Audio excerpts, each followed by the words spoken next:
So my friends, आज के session का पहला क्वेश्चन आपके स्क्रीन के सामने है और पहला क्वेश्चन क्या है? Which of the following is design to control the operation of a computer. आपसे क्वेश्चन पूछा गया है निम्नलिखित में से कंप्यूटर के संचालन को नियंत्रित करने के लिए डिजाइन किया गया सॉफ्टवेयर क्या है? क्या एप्लीकेशन सॉफ्टवेयर है, क्या सिस्टम सॉफ्टवेयर है, क्या यूटिलिटी सॉफ्टवेयर है या यूजर है? दोस्तों, आपको बहुत अच्छे से पता है, कहा गया है क्वेश्चन में क्या, ध्यान दीजिएगा, which of the following is design to control the operation of computer, यानी कि कंप्यूटर के ऑपरेशन, कंप्यूटर के संचालन को नियंत्रित करता है तो वो ऑपरेटिंग सिस्टम होता है। नाम से क्या पता है? ऑपरेशन। ऑपरेशन मतलब जो ऑपरेटिंग करता हो, जो चलाता हो। कौन चलाता है? Operating system. हम लोग ऑपरेटिंग सिस्टम को ही सोल ऑफ कंप्यूटर कहते हैं। अब सर, ऑप्शन में तो ऑपरेटिंग सिस्टम है ही नहीं, तो आंसर क्या करेंगे? तो आप मुझे बताइए, ऑपरेटिंग सिस्टम किस प्रकार का सॉफ्टवेयर होता है? तो जो ऑपरेटिंग सिस्टम होता है वो एक सिस्टम सॉफ्टवेयर होता है। बोलो, होता है कि नहीं होता है? तो आंसर, ऑपरेटिंग सिस्टम एक सिस्टम सॉफ्टवेयर होता है, तो आंसर जो हो जाएगा वो सिस्टम सॉफ्टवेयर हो जाएगा। देखो, तीनों सॉफ्टवेयर को फटाफट देख लेते हैं। यूजर कौन होता है? यूजर हम और आप होते हैं। जो वर्क करता है, जो काम करता है, जो इंस्ट्रक्शन देता है, वो यूजर कहलाता है, यानी कि प्रयोगकर्ता या उपयोगकर्ता, यानी हम और आप उपयोग करता है। सॉफ्टवेयर बेसिकली दो प्रकार के होते हैं, एक हमारा एप्लीकेशन सॉफ्टवेयर होता है और एक हमारा यूटिलिटी सॉफ्टवेयर होता है। एप्लीकेशन सॉफ्टवेयर एक हमारा एप्लीकेशन सॉफ्टवेयर होता है और एक हमारा सिस्टम सॉफ्टवेयर होता है। सॉफ्टवेयर दो प्रकार के होते हैं। अब अगर हम कैटेगराइज करेंगे तो जो यूटिलिटी सॉफ्टवेयर है वो सिस्टम सॉफ्टवेयर का ही पार्ट होता है ना? जो यूटिलिटी सॉफ्टवेयर है वो सिस्टम सॉफ्टवेयर का ही दोस्तों पार्ट होता है। तो एप्लीकेशन सॉफ्टवेयर क्या होता है? एप्लीकेशन सॉफ्टवेयर वो सॉफ्टवेयर होता है जो यूजर के लिए डिजाइन किया गया होता है, जिस पर यूजर काम करता है, हम और आप काम करते हैं। सिस्टम सॉफ्टवेयर क्या होता है? सिस्टम सॉफ्टवेयर वो सॉफ्टवेयर होता है जो सिस्टम को कंट्रोल करता है, सिस्टम को ऑपरेट करता है। और यूटिलिटी सॉफ्टवेयर वो सॉफ्टवेयर होता है जो सिस्टम को मेंटेन करता है, सिस्टम की देखरेख करता है ना? सिस्टम की रख रखाव करता है ना? वो यूटिलिटी सॉफ्टवेयर कहलाता है। जैसे डिस्क क्लीनर क्या है? डिस्क को क्लीन करता है, यूटिलिटी सॉफ्टवेयर है। डिस्क डिफ्रेगमेंटेशन सॉफ्टवेयर क्या है? जो डिफ्रेगमेंट करता है फाइलों को, स्पेस को, वो यूटिलिटी सॉफ्टवेयर है। एंटीवायरस क्या है? जो वायरस को हमारे सिस्टम से डिटेक्ट करता है और रिमूव करता है, यूटिलिटी सॉफ्टवेयर है। तो ये सारे हमारे यूटिलिटी सॉफ्टवेयर होते हैं। ऑपरेटिंग सिस्टम क्या है? सिस्टम सॉफ्टवेयर है। कंपाइलर क्या है? सिस्टम सॉफ्टवेयर है। इंटरप्रेटर क्या है? सिस्टम सॉफ्टवेयर है। एमएस वर्ड क्या है? एप्लीकेशन सॉफ्टवेयर है। एमएस एक्सेल क्या है? एप्लीकेशन सॉफ्टवेयर है। एमएस पावर पॉइंट क्या है? एप्लीकेशन सॉफ्टवेयर है। क्यों? क्योंकि इस पर हम लोग यूजर, हम और आप स्पेसिफिक काम कर सकते हैं। ठीक है, तो इसका आंसर क्या हो जाएगा? सिस्टम सॉफ्टवेयर हो जाएगा। और ओएस को हम लोग सोल ऑफ कंप्यूटर कहते हैं। ओएस को हम लोग सोल ऑफ कंप्यूटर के नाम से जानते हैं, यानी कंप्यूटर की आत्मा कहते हैं। ओएस को हम कंप्यूटर की आत्मा के नाम से जानते हैं। बोलो, परफेक्ट है? आगे बढ़े, चलो अगला क्वेश्चन।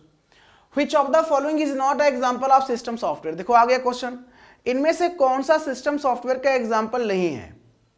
अब मैंने एक्सप्लेन कर दिया है, आप लोग आंसर दे सकते हैं, आप लोग आराम से आंसर दे सकते हैं। इनमें से कौन सा सिस्टम सॉफ्टवेयर का एग्जांपल नहीं है? तो जो हमारा वर्ड प्रोसेसर होता है ये एप्लीकेशन सॉफ्टवेयर होता है। अभी जस्ट मैंने एक्सप्लेन किया है, I have explained earlier. I have just explained. Okay, तो आपको समझ में आ गया होगा। डिवाइस ड्राइवर क्या करता है? जो डिवाइस बाहर से हम लोग सिस्टम में लगाते हैं, उनको चलाने के लिए, ऑपरेट करने के लिए एक इन्वायरमेंट देता है ना? ड्राइवर एक इन्वायरमेंट देता है चलाने के लिए। यूटिलिटी सॉफ्टवेयर क्या होता है? जो हमारे सिस्टम को जो है मेंटेन करता है, देखरेख करता है, रख रखाव करता है। और language translator, compiler, interpreter, assembler, ये लैंग्वेज ट्रांसलेटर होते हैं जो एक लैंग्वेज को दूसरे लैंग्वेज में ट्रांसलेट करते हैं। ये मैंने आपको बता दिया। ठीक है जी। Which is design to solve a specific problem or to do a specific task, यानी कि जो स्पेसिफिक प्रॉब्लम को परफॉर्म करने के लिए डिजाइन किया गया हो। अभी मैंने एक्सप्लेन किया कि उसे हम लोग एप्लीकेशन सॉफ्टवेयर कहते हैं। ये स्पेसिफिक टास्क को, स्पेसिफिक प्रॉब्लम को, अगर हमें अगर डॉक्यूमेंट पे काम करना है तो वर्ड पे, एमएस वर्ड का यूज करेंगे, ना कि पावर पॉइंट का यूज करेंगे। स्पेसिफिक काम करने के लिए स्पेसिफिक सॉफ्टवेयर। हमें अगर प्रेजेंटेशन देना है तो हम पावर पॉइंट का यूज करेंगे, ना कि एक्सेल का यूज करेंगे। हमें अगर स्प्रेडशीट पे काम करना है तो एक्सेल का काम यूज करेंगे, ना कि वर्ड और पावर पॉइंट का यूज करेंगे। तो ऐसे कुछ क्वेश्चन हैं जो आपके एग्जाम में देखने को मिलते हैं। Assembler is used as a translator for. Assembler कैसा क्यों यूज होता है? असेंबलर का प्रयोग क्यों करते हैं? फटाफट आंसर दीजिए आप लोग, चलिए। Very good. असेंबलर का प्रयोग क्यों करते हैं? असेंबलर असेंबली भाषा को मशीन भाषा में कन्वर्ट करता है। अच्छा, असेंबली भाषा कौन सी भाषा है? मैंने अभी कल बताया था आप लोगों को, लो लेवल भाषा है, लो लेवल लैंग्वेज है। तो लो लेवल लैंग्वेज को मशीन लैंग्वेज में, तो जाहिर सी बात है कि लो लेवल लैंग्वेज ट्रांसलेटर होगा ना हमारा assembler.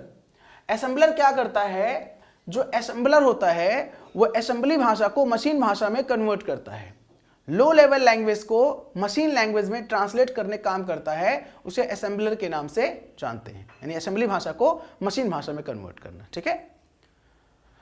What is the full form of GUI? GUI का फुल फॉर्म क्या होता है? चलो बताओ, फटाफट बताओ। अच्छे क्वेश्चंस हैं और आज से सारे क्वेश्चंस आपके, मतलब आज के सेशन में सारे क्वेश्चंस हम कवर करने का प्रयास करेंगे, जैसे आपके एग्जाम में क्वेश्चंस पूछे जाएंगे और आपके एग्जाम में क्वेश्चंस यहां से फंसने के अच्छे खासे चांसेस हैं। ठीक है। हमको दो प्रकार का इंटरफेस, हमको दो प्रकार का एनवायरनमेंट ऑपरेटिंग सिस्टम प्रोवाइड करता है। ऑपरेटिंग सिस्टम यानी OS हमको दो प्रकार का एनवायरनमेंट, दो प्रकार का इंटरफेस देता है। एक कैरेक्टर यूजर इंटरफेस CUI कहते हैं और एक GUI ग्राफिकल यूजर इंटरफेस कहते हैं।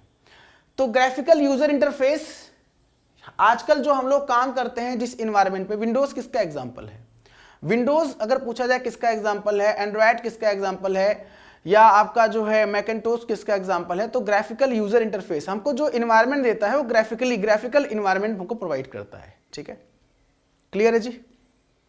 चलो भाई, choose the odd one out. इनमें से ऑड बताना है क्या है?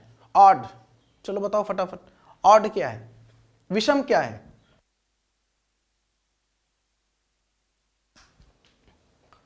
आपको इसमें से विषम बताना है, विषम क्या है? सभी लोग आंसर दें। हाँ, CUI कैरेक्टर यूजर इंटरफेस होता है, अगर CLI आ गया तो कमांड लाइन इंटरफेस होता है। वेरी गुड, बहुत बढ़िया। Amazing performance by you all my dear friends. Ranjit Kumar ji, Global Education ji, east के बनारस, प्रियम कुमार, काफ़ी हमारे फ्रेंड्स यहाँ पे हमसे मुखातिब हो रहे हैं, and you all are absolutely right. Disk cleaner जो होता है, अभी मैंने बताया था, एक्सप्लेन किया था, यूटिलिटी सॉफ्टवेयर होता है। क्या होता है? यूटिलिटी सॉफ्टवेयर होता है। बाकी हमारे इंटरप्रेटर क्या है? सिस्टम सॉफ्टवेयर है। कंपाइलर क्या है? सिस्टम सॉफ्टवेयर है। OS क्या है? सिस्टम सॉफ्टवेयर है। तो भाई जाहिर सी बात है, देखो आपका आंसर भी बिल्कुल परफेक्ट आ रहा है, मतलब आप लोगों की जानकारी बहुत अच्छी है, वेरी गुड, और मतलब नॉलेज आपका जो है अच्छा इनहेंस हुआ है, इंप्रूव हुआ है, मैं देख रहा हूं। Which of the following is the part of system software? इनमें से सिस्टम सॉफ्टवेयर का पार्ट होता है, तो आंसर AB मतलब आपका जो है OS भी होता है और यूटिलिटी सॉफ्टवेयर भी होता है, दोनों सिस्टम सॉफ्टवेयर का पार्ट होता है। ब्राउजर सॉफ्टवेयर क्या होता है? Google Chrome, Mozilla Firefox, internet explorer, ये सारे क्या हैं? ये सारे हमारे एप्लीकेशन सॉफ्टवेयर के एग्जाम्पल हैं। Which of the following is not an operating system? इनमें से कौन सा OS नहीं है? इनमें से कौन सा ऑपरेटिंग सिस्टम नहीं है? आंसर दीजिए आप लोग, चलिए। इनमें से कौन सा ऑपरेटिंग सिस्टम नहीं है? सभी लोग आंसर दीजिए।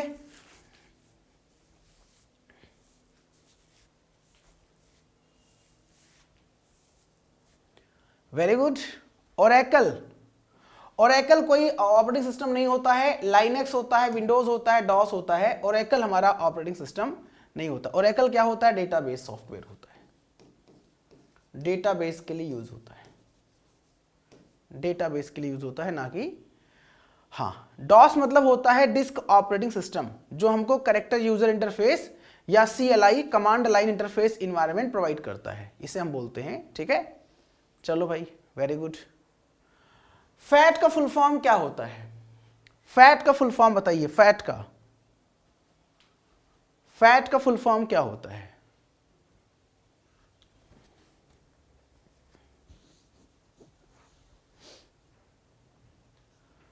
फैट का full form file allocation table होता है, फाइल एलोकेशन टेबल होता है। ठीक है, फैट जो क्या करता है, जो हमारा हार्ड डिस्क है, हमारा जो स्टोरेज डिवाइस है, जो हम लोग डेटा स्टोर करते हैं या फाइलों को स्टोर करते हैं, तो उसके लिए एक लोकेशन प्रोवाइड करता है, फाइल एलोकेशन टेबल। फाइल को एलोकेट करने का एक तरीका होता है फैट। ठीक है, फाइल एलोकेशन टेबल। इसी में अब नया हम लोग यूज कर रहे हैं NTFS। पहले फैट था, अब NTFS है। NTFS क्या होता है? न्यू टेक्नोलॉजी फाइल सिस्टम होता है। NTFS क्या होता है? न्यू टेक्नोलॉजी फाइल सिस्टम होता है।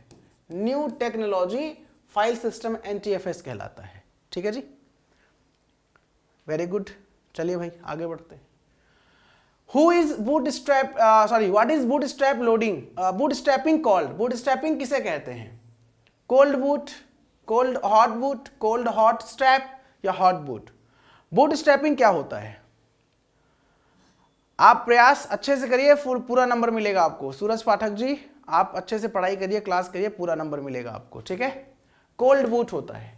अब ये सर, ये बूट क्या होता है ना? तो देखो, आपने सुना होगा बूटिंग के बारे में, सुना है कि नहीं सुना है? बूटिंग क्या होता है? बूटिंग एक प्रोसेस होता है, बूटिंग प्रोसेस होता है जिसमें ओएस को लोड किया जाता है। ओएस को लोड किया जाता है। ठीक है, कहां से लोड होता है OS? From secondary memory to, from secondary memory to primary memory, या आप कह सकते हो from hard disk to RAM. यानी कि ऑपरेटिंग सिस्टम का हार्ड डिस्क ड्राइव से रैम पर लोड होना ही बूटिंग कहलाता है। यानी सेकेंडरी मेमोरी से प्राइमरी मेमोरी पर या हार्ड डिस्क ड्राइव से रैम पर लोड होना बूटिंग कहलाता है। ठीक है, booting is the process of loading N OS from secondary memory to primary memory. Booting दो प्रकार का होता है, एक तो कोल्ड बूटिंग होता है और एक तो हार्ड बूटिंग या वार्म बूटिंग बोलते हैं।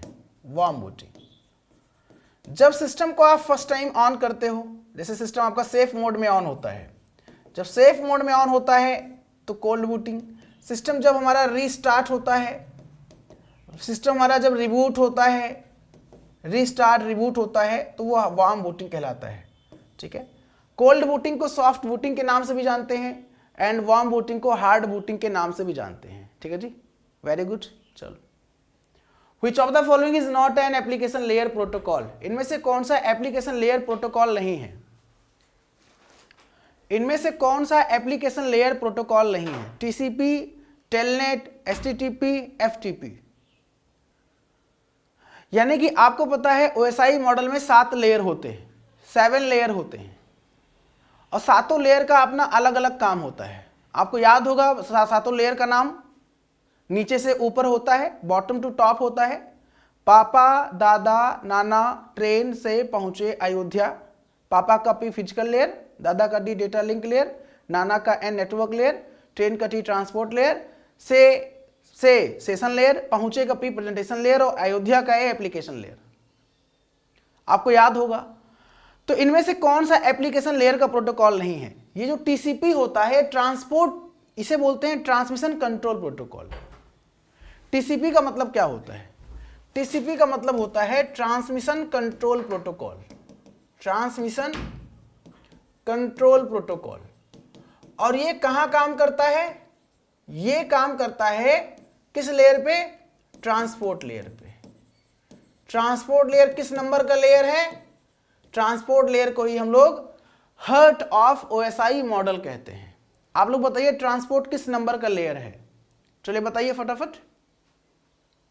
वेरी गुड, ट्रांसपोर्ट आपका चौथा लेयर कहलाता है। देखिए, physical layer, data link layer, network layer और ट्रांसपोर्ट लेयर, चौथा लेयर। ठीक है, ट्रांसपोर्ट लेयर पे 2 प्रोटोकॉल काम करते हैं। एक तो TCP हो गया, ट्रांसमिशन कंट्रोल प्रोटोकॉल, और एक UDP होता है जिसे हम यूजर डेटाग्राम प्रोटोकॉल भी कहते हैं। तो अगर मान लीजिए आपसे पूछ ले कि UDP किस लेयर पे काम करता है? UDP का मतलब यूजर डेटाग्राम प्रोटोकॉल। तो TCP ट्रांसमिशन कंट्रोल प्रोटोकॉल जो कि ट्रांसपोर्ट लेयर पे काम करता है, UDP यूजर डेटाग्राम प्रोटोकॉल, ये भी ट्रांसपोर्ट लेयर पे काम करता है। दोनों में डिफरेंस क्या होता है? दोनों में अंतर क्या होता है? ट्रांसमिशन कंट्रोल प्रोटोकॉल होता है, TCP होता है, वो कनेक्शन ओरिएंटेड होता है। कनेक्शन ओरिएंटेड होने की वजह से रिलायबल होता है। वहीं UDP जो होता है, यूजर डेटाग्राम प्रोटोकॉल जो होता है, ये आपका जो है अनरिलायबल होता है, क्योंकि ये आपका कनेक्शन लेस प्रोटोकॉल होता है। तो जहां पे TCP कनेक्शन ओरिएंटेड प्रोटोकॉल होता है, वहीं पे UDP कनेक्शन लेस प्रोटोकॉल होता है, कनेक्शन लेस। तो इसी को हम लोग बोलते हैं अनरिलायबल। ठीक है जी, तो मुझे लगता है आपको प्रॉपर समझ में आ गया होगा जो मैं बताना चाह रहा हूं आपको, ठीक है जी। चलो भाई, अच्छा टेलनेट सॉरी टेलनेट का पोर्ट नंबर 23 होता है। कोई पूछे आपसे टेलनेट क्या होता है, तो टेलनेट का मतलब रिमोट कंट्रोल सॉफ्टवेयर होता है। जो टेलनेट होता है दोस्तों वो रिमोट कंट्रोल सॉफ्टवेयर होता है। ध्यान दीजिएगा आप लोग, टेलनेट को हम लोग क्या कहते हैं, रिमोट कंट्रोल सॉफ्टवेयर कहते हैं। कि अगर आप किसी दूसरे लोकेशन पे हो और मैं किसी दूसरे लोकेशन पे हूं, आप कहते हो सर मेरे सिस्टम को आप कंट्रोल करो, मेरे सिस्टम को आप यूज करो, तो मैं अपने लोकेशन से आपके सिस्टम को कंट्रोल कर सकता हूं। किसके माध्यम से, टेलनेट के माध्यम से कर सकता हूं, ठीक है जी, कोई दिक्कत नहीं है। चलो भैया, वेरी गुड। अच्छा, HTTP का पोर्ट नंबर 80 होता है, हाइपर टेक्स्ट ट्रांसफर प्रोटोकॉल कहलाता है। HTTP क्या कहलाता है दोस्तों, हाइपर टेक्स्ट ट्रांसफर प्रोटोकॉल कहलाता है। यानी कि आपका जो हम लोग रिक्वेस्ट करते हैं और हमको जो रिस्पांस मिलता है, हम लोग जो रिक्वेस्ट करते हैं और हमको जो रिस्पांस मिलता है वो किसके माध्यम से मिलता है, वो हमारा रिक्वेस्ट रिस्पांस जो होता है वो हाइपर टेक्स्ट ट्रांसफर प्रोटोकॉल के माध्यम से होता है। HTTP बोलते हैं हाइपर टेक्स्ट ट्रांसफर प्रोटोकॉल, उसके माध्यम से रिक्वेस्ट एंड रिस्पांस होता है, ठीक है जी, कोई दिक्कत नहीं है। चलिए भैया, वेरी गुड। FTP जो होता है फाइलों को ट्रांसफर करने के लिए यूज होता है। इसमें 2 पोर्ट नंबर होता है। डेटा पोर्ट जो होता है, डेटा पोर्ट जो होता है ये 20 होता है, और कमांड पोर्ट जो होता है, जो कमांड पोर्ट होता है वो 21 होता है। डेटा पोर्ट 20 होता है, कमांड पोर्ट 21 होता है, ठीक है। जो आपका ये क्या नाम है FTP होता है, फाइल ट्रांसफर प्रोटोकॉल होता है। फाइलों को ट्रांसफर करने के लिए हम लोग FTP का प्रयोग करते हैं। समझ में आ रहा है ना, कोई समस्या, कोई दिक्कत, कोई परेशानी अगर हो तो आप बिल्कुल हमसे डिस्कस कर सकते हैं। If you have any questions then please you can ask me without any hesitation, I will try to rectify your all problem. Very good, बहुत बढ़िया। डेटा पोर्ट का 20, कमांड पोर्ट 21 होता है। IMAP क्या होता है, अच्छा IMAP का मतलब होता है इंटरनेट मैसेज एक्सेस प्रोटोकॉल। आप मुझे IMAP बोल रहे हैं IMAP का मतलब होता है कि जब हम मल्टीपल डिवाइस से मेल को रिसीव करते हैं, हम जब मल्टीपल डिवाइस पे मेल को रिसीव करते हैं, यानी किसी कहीं से भी किसी डिवाइस पे रिसीव कर सकते हैं, तो IMAP होता है, उसका पोर्ट नंबर 143 होता है। IMAP को जो है हम लोग क्या बोलते हैं, 143 बोलते हैं, है ना। अच्छा, SMTP क्या होता है, सिंपल मेल ट्रांसफर प्रोटोकॉल होता है, पोर्ट नंबर 25 होता है। पोर्ट नंबर याद रखिएगा, SMTP का पोर्ट नंबर 25 होता है, IMAP का 143 होता है, POP का 110, POP का जो है 110 होता है, POP3 बोल देते हैं, POP3 वर्जन, ठीक है। तो ये कुछ इंपॉर्टेंट क्वेश्चंस जो प्रोटोकॉल। अच्छा, प्रोटोकॉल होता क्या है, protocols are set of rule that IMAP just I love you sir, very good. तो protocol is a set of rules that govern the data communication. Data communication को govern करने के लिए हम प्रोटोकॉल का यूज करते हैं, ठीक है। और बहुत सारे there are lots of protocols, बहुत सारे प्रोटोकॉल्स हैं, एंड ऑलरेडी आपने देखा प्रोटोकॉल्स के बारे में। प्रोटोकॉल से अच्छे खासे क्वेश्चंस भी हमारे एग्जाम में देखने को मिलते हैं, ठीक है। चलिए, अच्छा, हमारा ये जो ये हमारा जो HTTP है, ये www का प्रोटोकॉल है। यानी कि अगर पूछा जाए कि www का प्रोटोकॉल का नाम बताइए, तो जो हमारा वर्ल्ड वाइड वेब का प्रोटोकॉल है वो HTTP है। अगर पूछा जाए कि बताइए HTTPS का इंटरनेट किस प्रोटोकॉल पे काम करता है, तो आंसर बताइए। सर आप अयोध्या में कहाँ से हैं? मैं अयोध्या से हूँ भाई मतलब मैं अयोध्या से ही हूँ, ठीक है। बताइए इंटरनेट किस प्रोटोकॉल पे काम करता है, इंटरनेट किस प्रोटोकॉल पे काम करता है? इंटरनेट TCP/IP पर काम करता है। इंटरनेट किस मॉडल पर काम करता है? इंटरनेट जो है वो हमारा TCP/IP पर काम करता है, ठीक है। और www किस पे काम करता है? HTTP पे काम करता है, www। ऐसे कुछ क्वेश्चंस बनते हैं, ध्यान दीजिएगा, ठीक है। अच्छे खासे क्वेश्चंस हैं, इंपॉर्टेंट क्वेश्चंस हैं। The IP address of a system gets changed by the change of. किसी सिस्टम का IP एड्रेस कैसे आप परिवर्तित कर सकते हो, या किसी सिस्टम का IP एड्रेस के परिवर्तन से परिवर्तित हो जाता है, बताइए। Sorry, the IP address of a system gets change by the change of. हम क्या चेंज करते हैं कि हमारा IP एड्रेस चेंज हो जाता है? आप बताइए, हम क्या चेंज करते हैं कि हमारा IP एड्रेस चेंज हो जाता है? सभी लोग आंसर दीजिएगा। हे भगवान, वेब पेज कहां से हो जाएगा? देखो मैं बता दूं आपको, वेब पेज के लिए तो हम यूआरएल की बात करते हैं। अगर आप यूआरएल चेंज करेंगे तो आपका वेब पेज चेंज हो जाएगा। अरे भाई, आप अगर मेरा वेबसाइट यूज कर रहे हैं www.swdedu.in तो मेरा वेबसाइट ओपन होगा ना भाई। या कोई दूसरा यूआरएल यूज करेंगे तो आप वो, तो जो यूआरएल यूज करेंगे वो वेब पेज ओपन होगा।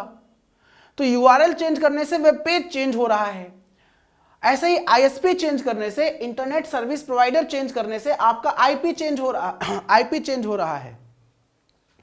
अभी आप मान लीजिए जियो का आपने जो है आप कनेक्शन यूज कर रहे हैं, तो जियो का कनेक्शन यूज कर रहे हैं तो वहां पे जो इंस्टॉलेशन होता है, वहां पे जो आपको आईपी असाइन होगा, वो आईपी इंटरनेट सर्विस प्रोवाइडर आपके जियो के बिहाफ पे होगा, आईपी असाइन होगा, ठीक है। और अगर आप जो है दोस्तों किसी दूसरे कंपनी का यूज करेंगे तो उस कंपनी का आईपी आप यूज करेंगे, इंटरनेट प्रोटोकॉल। तो इंटरनेट सर्विस प्रोवाइडर क्या होता है? इंटरनेट सर्विस प्रोवाइडर जो हमको इंटरनेट की सेवा प्रदान करता है। Internet service provider provides internet services for their customers, अपने कस्टमर्स के लिए, अपने ग्राहकों के लिए इंटरनेट की सेवा प्रदान करता है, ठीक है। Through which we can access internet, जिसके माध्यम से हम इंटरनेट एक्सेस कर सकते हैं।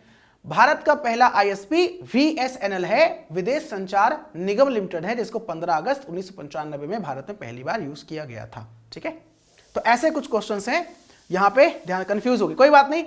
याद रखिएगा, वेब पेज कब चेंज होगा? जब आप यूआरएल चेंज करेंगे, यूनिफॉर्म रिसोर्स लोकेटर, यानी कि वेब पेज कैसे ओपन करते हैं? आप किसी वेबसाइट को टाइप करते हैं ना, भाई वेबसाइट क्या होता है? कलेक्शन ऑफ वेब पेज होता है। वेबसाइट्स कैसे आप करेंगे? तो यूआरएल के माध्यम से, तो यूनिफॉर्म रिसोर्स लोकेटर, तो ये चीजें होती हैं, तो ये ध्यान दीजिएगा। वेब ब्राउजर्स एप्लीकेशन सॉफ्टवेयर्स होते हैं, Google Chrome, Mozilla Firefox, safari, internet explorer.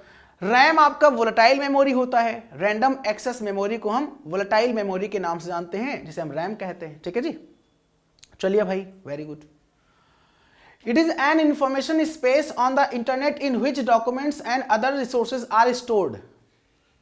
Internet पर एक सूचना स्थान है जिसमें डॉक्यूमेंट्स और अन्य संसाधन स्टोर होते हैं। देखो आ गया क्वेश्चन। इंटरनेट का एक स्पेस है।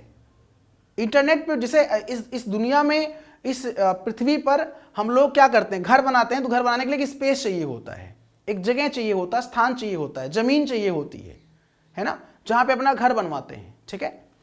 तो वैसे ही यहां पे, वेरी गुड, तो वैसे ही जो आपका बोला गया, it is an information space on the internet in which documents and other resources are stored, तो उसे आप www के नाम से जानते हो, उसे आप वर्ल्ड वाइड वेब, कहां से डी आ जाएगा? हे मतलब पढ़ेगी, डी बेटा ब्राउजर होता है। ब्राउजर एक एप्लीकेशन सॉफ्टवेयर होता है जिसके माध्यम से यूजर वेब पेज तक पहुंचता है, यानी कि वेब पेज तक पहुंचाने का, या वेब पेज तक पहुंचने के लिए जो प्लेटफॉर्म प्रोवाइड करता है, उसे वेब ब्राउजर कहते हैं, ठीक है। फाइल एक्सप्लोरर जो होता है, फाइलों को एक्सप्लोर करने का एक फाइल मैनेजर होता है, तरीका होता है फाइल को एक्सप्लोर करना, फाइलों को ओपन करना। प्रोटोकॉल में बता दिया, सेट ऑफ रूल होता है, ठीक है। वर्ल्ड वाइड वेब, ठीक है, टिम बर्नर्स ली चाचा ने इसको डेवलप किया था। वर्ल्ड वाइड वेब क्या है? It is a information space on the internet in which documents and other resources are stored. I am repeating again. www क्या होता है? www it is a information space on the internet in which documents and other resources are stored. www is the subset of internet, यानी कि internet का ही subset होता है www, world wide web, ठीक है। What is the meaning of IP address? IP address का मतलब क्या होता है? आईपी एड्रेस का अभिप्राय क्या है? अभिप्राय आईपी एड्रेस से आप क्या समझते हैं? आई नो कि गलत आंसर जरूर देखोगे आप, नहीं दिखेगा आपको, अच्छा तो सही आंसर दे दीजिए, सही आंसर दिख जाएगा। इंसान नोटिस क्या करता है? गलती ही करता है ना। नोटिस का मतलब जहां पे सुधार, देखो जहां पे आप सही हो तो मुझे पता है आप यहाँ सही हो, तो आपको सुधारने की आवश्यकता नहीं है। जहाँ पे आप गलत होंगे वहीं पे सुधार करने की आवश्यकता होगी ना।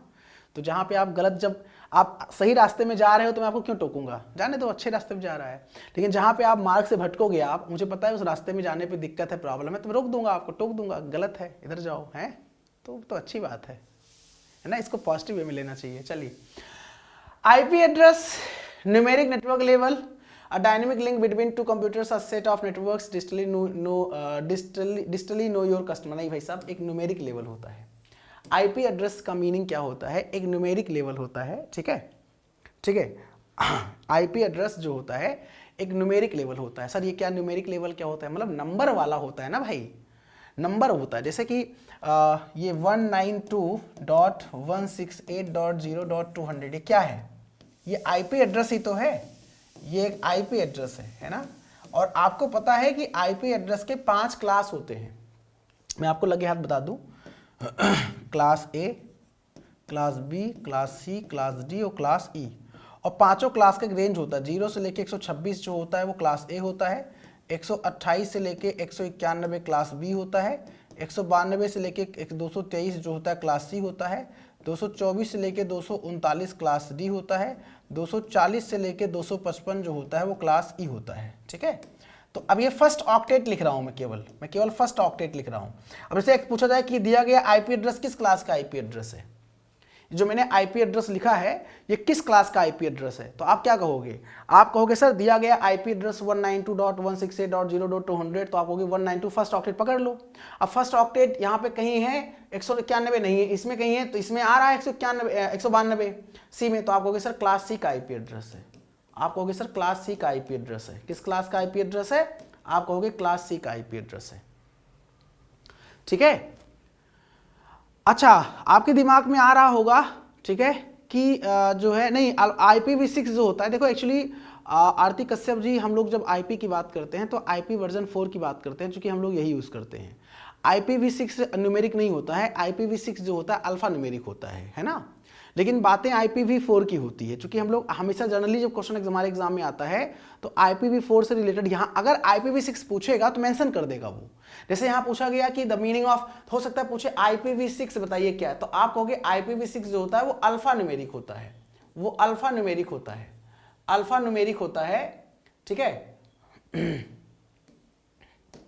या आप इसे कहेंगे हेक्साडेसिमल फॉर्म में होता है, हेक्साडेसिमल फॉर्म है। हेक्साडेसिमल मतलब जिसमें डिजिट भी है, और हेक्सा मतलब 0 से लेके F तक, मतलब A से लेके F तक ABCDEF लेटर भी है, ठीक है। तो वो हमारा IPv6 होता है, ठीक है। कोई दिक्कत तो नहीं यहाँ पे? अच्छा, आपके दिमाग में आ रहा होगा सर 127 धीरेन्द्र सर ने लिखा ही नहीं, तो धीरेन्द्र सर ने 127 क्यों नहीं लिखा? जो पुराने बच्चे हैं उनको पता होगा, कॉन्सेप्ट उनको पता होगा। 127 रिजर्व होता है, ये 127 लूप बैक आईपी होता है, इसे बोलते हैं loop back IP, loop back IP, ठीक है। ये सब मैंने पढ़ा रखा है, लेकिन अगर आप नए हैं तो कोई दिक्कत नहीं है, आप इतना याद रख लीजिए जितना बता रहा हूं मैं आपको। अगर पूछा जाए 127 वाला सीरीज क्या होता है, लूप बैक। अच्छा, आईपी एड्रेस अलग किससे होता है?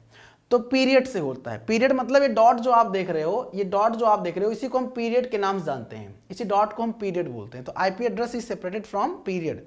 अच्छा, मैक एड्रेस क्या होता है? मैंने समझाया था आपको। जैसे हमारा 2 एड्रेस है, मेरा जो जन्म स्थान है, मेरा जो परमानेंट प्लेस है वो अयोध्या है, अयोध्या में भी कोई लोकेशन है जहाँ पे मेरा जन्म स्थान है, वो मेरा परमानेंट एड्रेस है, उसे मैक एड्रेस बोलते हैं। जब कंप्यूटर बनाया जाता है तो उसके लिए MAC address, media access control address लिखा जाता है। मैक एड्रेस का मतलब होता है मीडिया एक्सेस कंट्रोल एड्रेस। ऐसे ही मेरा ऑफिस का जो एड्रेस है वो आईपी एड्रेस है। आज मेरा ऑफिस यहाँ है, जैसे ऑफिस का अच्छा आप खुद बताइए, जैसे एक क्वेश्चन यहाँ पे आया हुआ था, ये वाला क्वेश्चन कि क्या चेंज करेंगे तो आईपी एड्रेस चेंज हो जाएगा। आप मुझे बताइए, आज आपका मन कर रहा है धीरेन्द्र सर को कोई गिफ्ट भेजने को, आपका मन कर रहा है धीरेन्द्र सर को कोई गिफ्ट भेजने को, तो आज मेरा ऑफिस इस लोकेशन पे है जहां पे मैं पढ़ा रहा हूं, तो आज मैं आपको ये एड्रेस दूंगा तो इस एड्रेस पे गिफ्ट आ जाएगा। अगर आपका मन कर रहा है, इच्छा कर रहा है, तो आप भेज सकते हैं, कोई दिक्कत नहीं है ना। चलिए, अब मेरा अगर ये लोकेशन चेंज हो गया तो क्या आप जो है फिर इस एड्रेस पे मुझे मिलेगा? नहीं मिलेगा, मुझे उस एड्रेस, तो वही बात करी गई है कि आईएसपी चेंज होने से आईपी एड्रेस चेंज होता है, मेरा ऑफिस का लोकेशन चेंज होने से ऑफिस का एड्रेस चेंज होता है, वैसे ही। तो लेकिन मेरा जन्म स्थान नहीं चेंज होगा। क्या चेंज हो सकता है? क्या बर्थ प्लेस चेंज हो सकता है? क्या नहीं हो सकता है, ठीक है। क्या कंप्यूटर जब बनाया गया था तो वो चेंज हो सकता है उसका एड्रेस, मैक एड्रेस? नहीं, MAC address can not be change, media access control address can not be change. ऐसा समझ सकते हो, जैसे मैं एग्जांपल दे रहा हूं, एड्रेस जैसे हमारा एड्रेस होता है वैसे कंप्यूटर का भी एड्रेस होता है, ठीक है जी। एड्रेस तो बताओ, मेरे वेबसाइट पे एड्रेस है। अगर आपको एड्रेस चाहिए तो मेरा जो वेबसाइट है www.swdedu.in है ना, ये मेरा एड्रेस है। और इस एड्रेस पे जाके आप हमसे जो है आप मतलब इस वेबसाइट को विजिट करके एड्रेस देख सकते हो। मुझे याद आ रहा है मेरा जन्मदिन था 2 अप्रैल 2022, 22 या 23 था, उसमें 23 नहीं 22 था, 22 में। तो यहाँ पे जॉली मिश्रा मैम है, इन्होंने इस एड्रेस पे उस दिन वो केक भेजा था, ठीक है, ये क्लास में है शायद, अभी यहाँ क्लास में तो है, दिख रही है मुझे। तो उन्होंने केक भेजा था, तो एड्रेस ऐसे ही पता अब लेकिन जिस एड्रेस भेजा था वो एड्रेस नहीं है, तो वो ऑफिस दूसरा था, अब ऑफिस चेंज हो गया है। तो अगर उस एड्रेस भेजेंगे तो मुझे नहीं मिलेगा, है ना। ठीक है, चलिए 2022 था शायद, 23 था, पता नहीं, याद नहीं आ रहा, हो सकता है 23 रहा हो। चलो हाँ 23 ही था, 2023 ही रहा होगा। अच्छा ये 24 चल रहा है, हाँ 25 आने वाला है, ठीक है 25। Which of the following is server IP converts address to domain name. देखो आ गया, आईपी एड्रेस को डोमेन नेम में कौन कन्वर्ट करता है, आईपी एड्रेस को डोमेन नेम में कौन कन्वर्ट करता है, ठीक है। चलिए वेरी गुड, तो आप नवाबगंज गोंडा से हैं, तो वेरी गुड। देवकाली एक लोकेशन, अयोध्या में एक लोकेशन पड़ता है देवकाली, है ना, बड़ी देवकाली, यहाँ पे हमारा ऑफिस है, ठीक है। तो कभी भी आइए, पूछ सकते हैं किसी से, धीरेन्द्र प्रताप सिंह ऑनलाइन जो पढ़ाते हैं, तो इस नाम से फेमस हूँ मैं, स्टडी विद धीरेन्द्र सर, ठीक है। देखो सर्वर आईपी, अच्छा देखो हम लोग क्या, अच्छा ये बताओ, जैसे आप खुद सोचो, मैं आपको थोड़ा प्रैक्टिकल बता दूं, जैसे हम यहाँ पे हैं, तो आप किसी का नाम याद रखना आसान होता है, किसी का मोबाइल नंबर याद रखना आसान होता है। अब किसी एक दो को छोड़कर, एक दो केस में अपवाद होता है कि आप उसका मोबाइल नंबर याद रख सकते हैं, ठीक है, तुरंत मोबाइल नंबर अगर वो बोलेगी या बोलेगा तो याद रख सकते हैं, वो एक दो के अपवाद में है, वो अपवाद है, एक्सेप्शंस और ऑलवेज देयर, ठीक है। नॉर्मली आप याद रखना चाहेंगे उसका नाम याद रहेगा, जैसे आपको मुझसे आप काफी टाइम जुड़े हुए हैं, तो मेरा नाम याद है आपको, लेकिन मेरा मोबाइल नंबर नहीं याद है आपको। लेकिन कुछ लोग होंगे जिनको हो सकता है याद हो ठीक है। तो मैं कहना क्या चाह रहा हूं, मैं कहना ये चाह रहा हूं कि अब आप कहोगे सर ये तो आप जो है, नहीं मुझे मोबाइल नंबर भी याद होता है, तो मोबाइल नंबर सबका नहीं, केवल एक दो का याद होता है, ठीक है, सबका नहीं याद होता है। जहां पे आप ये प्रयास करते हो कि मुझे मोबाइल नंबर मिल जाए और बात हो, ठीक है, तो वहां पे याद हो जाता है आपको मोबाइल नंबर। तो नॉर्मली हम लोग, जैसे अभी मैंने कहा हमारा वेबसाइट है www.swdedu.in, आपको ये वेबसाइट याद हो गया होगा, या ये वेबसाइट आपके लिए फेमिलियर है, आप इसको विजिट, लेकिन मैं बोलूं कि चलो भाई आप विजिट करो 192.168.0. ये हमारा आईपी एड्रेस है, इसका आईपी एड्रेस है। तो कहोगे सर ये क्या, सर ये कौन याद कर पाएगा, सर ये ठीक है वेबसाइट याद कर लेंगे। तो डोमेन नेम सर्वर क्या करता है, चूंकि जो डोमेन सर्वर होता है उसके पास क्या होता है, आईपी एड्रेस होता है। हम क्या टाइप करते हैं, डोमेन नेम टाइप करते हैं। तो आईपी एड्रेस, तो जो सर्वर होता है, सर्वर के पास तो आईपी होता है ना भाई, सर्वर के पास तो आईपी है ना भाई, वो डोमेन थोड़ी ना जानता है। अब आप मोबाइल पे मेरा नाम टाइप करोगे, मेरा नाम मतलब कि डायल करने के लिए, तो नाम थोड़ी ना भाई आएगा, है ना भाई। अगर आप नंबर टाइप करोगे तो वही आएगा ना। तो सर्वर के पास आईपी होता है। अब डोमेन को आईपी में और आईपी को डोमेन में कन्वर्ट करने के लिए कौन यूज होता है, डोमेन नेम सर्वर यूज होता है, डोमेन नेम सर्वर यूज होता है ना। आईपी को डोमेन में और डोमेन को आईपी में कन्वर्ट कौन करता है, डोमेन नेम सर्वर करता है, इसे हम डीएनएस के नाम से जानते हैं। आई होप मेरी बातें आपको समझ में आ रही होंगी, बोलो क्लियर है, पक्का आगे बढ़ें, समझ में आ गया ना। चलो भाई आगे बढ़ते हैं, वेरी गुड, बहुत बढ़िया, चलिए आगे बढ़ते हैं। Which of the following is not an application layer protocol? एक क्वेश्चन फिर आ गया कि दिए गए विकल्प में कौन सा एप्लीकेशन लेयर प्रोटोकॉल नहीं है।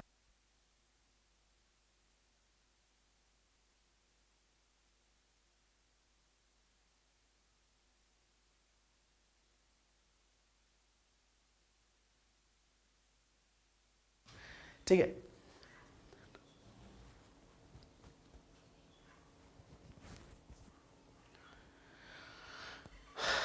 कोई नहीं जाना सर, नहीं मिलने वाले, हाँ हाँ, जैसे आप आए हो और हम आपसे नहीं मिले चलिए ठीक है, आपके फ्री क्लास 100% आ सकता, 100%। आरपी सिंह जी बच्चों से पूछे जिनका एग्जाम था और जो एग्जाम देकर आए उनसे पूछे, बता देंगे वो मेरे सेशन से कितने क्वेश्चंस आते हैं, ठीक है। इसीलिए आप हमारे साथ जुड़े हुए हो, इसलिए मैं यूट्यूब पर जाना जाता हूँ, है ना। यूट्यूब पे आप सर्च कर लेना धीरेन्द्र सर कौन है, पता चल जाएगा चलो अच्छा, तो इनमें से क्या क्वेश्चन पूछा गया था कि इनमें से कौन सा इनमें से कौन सा प्रोटोकॉल एप्लीकेशन लेयर का नहीं है? तो इनमें से कौन सा प्रोटोकॉल एप्लीकेशन लेयर का नहीं है? तो भाई साहब HTTP होता है, टेलनेट 2 बार लिखा है ना, टेलनेट मतलब टेलनेट वैसे एक होता है, टेलनेट होता है ये 2 बार, अच्छा टेलनेट होता है। ये IP जो होता है नेटवर्क लेयर पे यूज होता है, ये IP जो होता है ये नेटवर्क लेयर पे यूज होता है, IP जो होता है वो नेटवर्क लेयर पे यूज होता है, ध्यान दीजिएगा आप लोग, ठीक है जी, कोई दिक्कत नहीं है। Good morning Shalini Vishwakarma ma'am, कोई बात नहीं, ठीक है। आज बजरंगबली जी का दिन भी है तो आपको अयोध्या आना चाहिए था, है। Which of the following protocols can only used to send mail? इनमें से किस प्रोटोकॉल का सिर्फ मेल को भेजने के लिए सही उपयोग किया जाता है? मेल को भेजने के लिए सही उपयोग किया जाता है, इसका आंसर दीजिएगा। चलिए कोई बात नहीं है।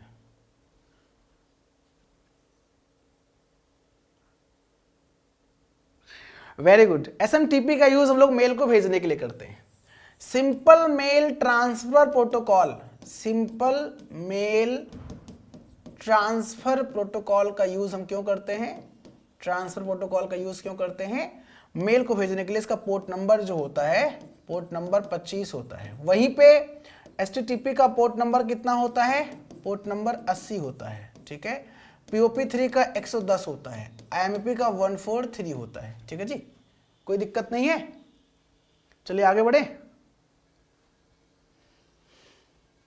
चलिए आगे बढ़ते हैं।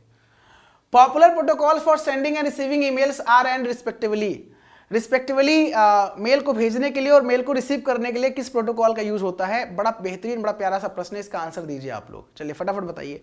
मैं हर टॉपिक को कवर करने का प्रयास कर रहा हूं क्योंकि आपका एग्जाम है और आपके एग्जाम को देखते हुए मैं सोच रहा हूं कि हर टॉपिक को कवर कर दूं, उस टॉपिक से रिलेटेड जितने भी क्वेश्चंस आते हैं सबको मैं डिस्कस कर दूं, ठीक है। ये मेरा एक अपना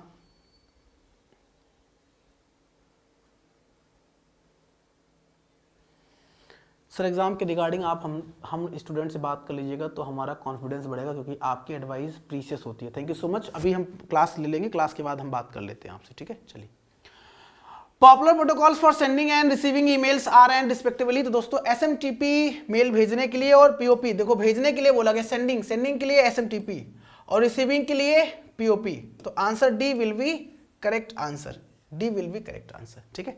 चलिए, the port used by SMTP is, SMTP के द्वारा यूज किया गया पोर्ट नंबर बताइए क्या होता है, ठीक है।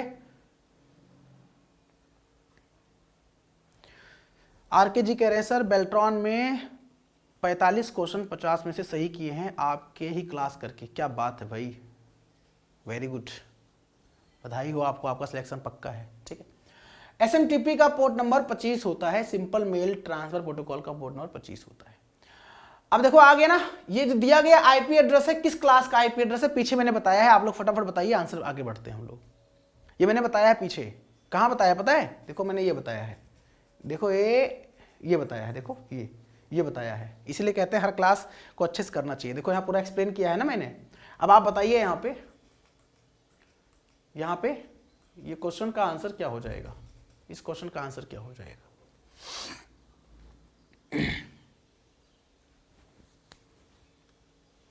हे भगवान, क्लास ABCDE, क्लास A होता है 0 से लेकर 126 तक, क्लास B होता है 128 से लेकर 191 तक, क्लास C होता है 192 से लेकर 223 तक। तो 222 है तो 222 क्लास C में आ जाएगा, है ना, ठीक है। बोलो पक्का सही है, आगे बढ़े, जोर से बोलो, जय माता दी। On the internet it is use to, आहा क्या बात है, वाओ। इंटरनेट पर कौन IP एड्रेस को डोमेन में, डोमेन को IP में, URL को डोमेन में IP में कन्वर्ट करता है? वही मतलब है, URL का मतलब भाई जो आप टाइप करते हो डोमेन होता है ना। It is use to convert URL to IP address, क्या बात है, आ गया क्वेश्चन। रा ABCD, domain name system, domain name system, domain name system. कुछ लोग domain name system, domain name से 2 बार आ गया क्या? डोमेन नेम सिस्टम 2 बार है क्या? ओ माय गॉड, 2 बार नहीं 3 बार ऑप्शन में है शायद। ओ माय गॉड, ये मेरा देखो ये टाइपिंग मिस्टेक है, डोमेन नेम सिस्टम ही है तो है, 3 बार आ गया है। ये अच्छा डोमेल, अच्छा देखो यहाँ पे डोमेल है, यहाँ पे डोमेल है, ये होगा नहीं, डोमेन नेम सेशन होगा नहीं, domain name system, domain name, typing mistake है, खैर कोई नहीं, कुछ उल्टा सीधा होना चाहिए था ऊपर नीचे, ध्यान नहीं दिए हैं बनाने में क्वेश्चन, ठीक है। हाँ क्वेश्चन बनाने में ध्यान हो सकता है, वो कहते नहीं सावधानी हटी दुर्घटना घटी, दुर्घटना घटी तो सब्जी पूरी बटी, है ना, वही हिसाब किताब है। What is the set of rules protocols by which remote logging is done from the one computer to another? आ गया, यानी एक प्रोटोकॉल है जो एक लोकेशन से दूसरे लोकेशन पे हम रिमोटली उसको लॉगिन कर सकते हैं।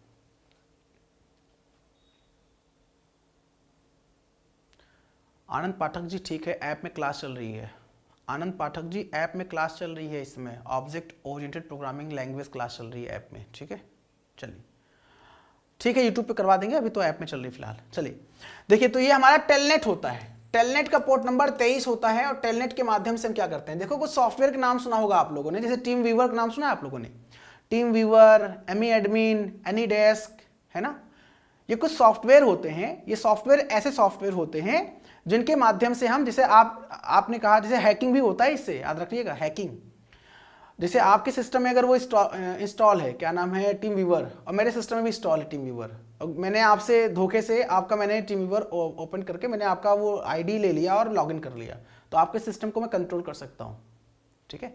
लॉगिन आप कहीं भी रहें, इंटरनेट कनेक्टिविटी आपके सिस्टम में रहेगी, मैं कंट्रोल कर सकता हूँ, ठीक है। ऐसे स्मार्टफोन भी आपका हैक होता है, तो ये सब टेलनेट के माध्यम से होता है। Which of the following keyboard shortcut key can be used for the change case operation in MS PowerPoint? MS PowerPoint हो या MS Word हो या MS Excel हो, चेंज केस को चेंज करने का शॉर्टकट की क्या होता है? सर ये क्या होता है, चेंज केस क्या होता है? तो कितने प्रकार का होता है चेंज केस, पता है आपको? केस कितने प्रकार का होता है यहाँ पे वर्ड, एक्सेल, पावरपॉइंट में? अगर आपको आइडिया हो बताइएगा, बाकी तो मैं तो बताऊंगा ही बताऊंगा आपको, ठीक है। हाँ, इंफ्रारेड या रेडियो वेव, वेरी गुड।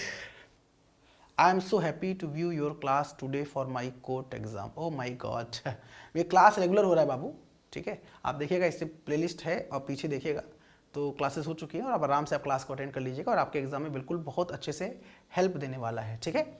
चलिए दोस्तों, शिफ्ट प्लस F3 आंसर हो जाएगा।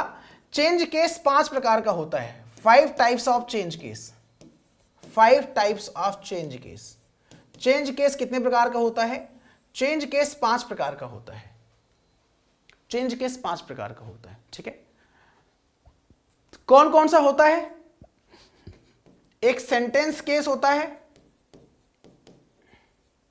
एक अपर केस होता है,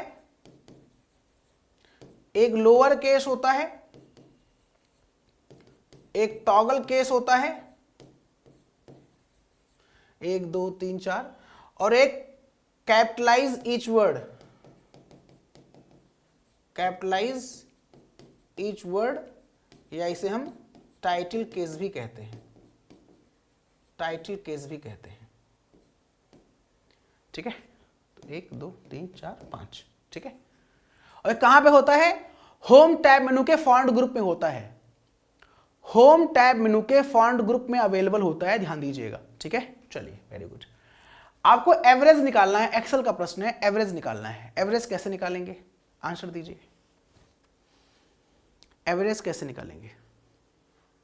very good Pooja ma'am, Pooja ji you are absolutely right.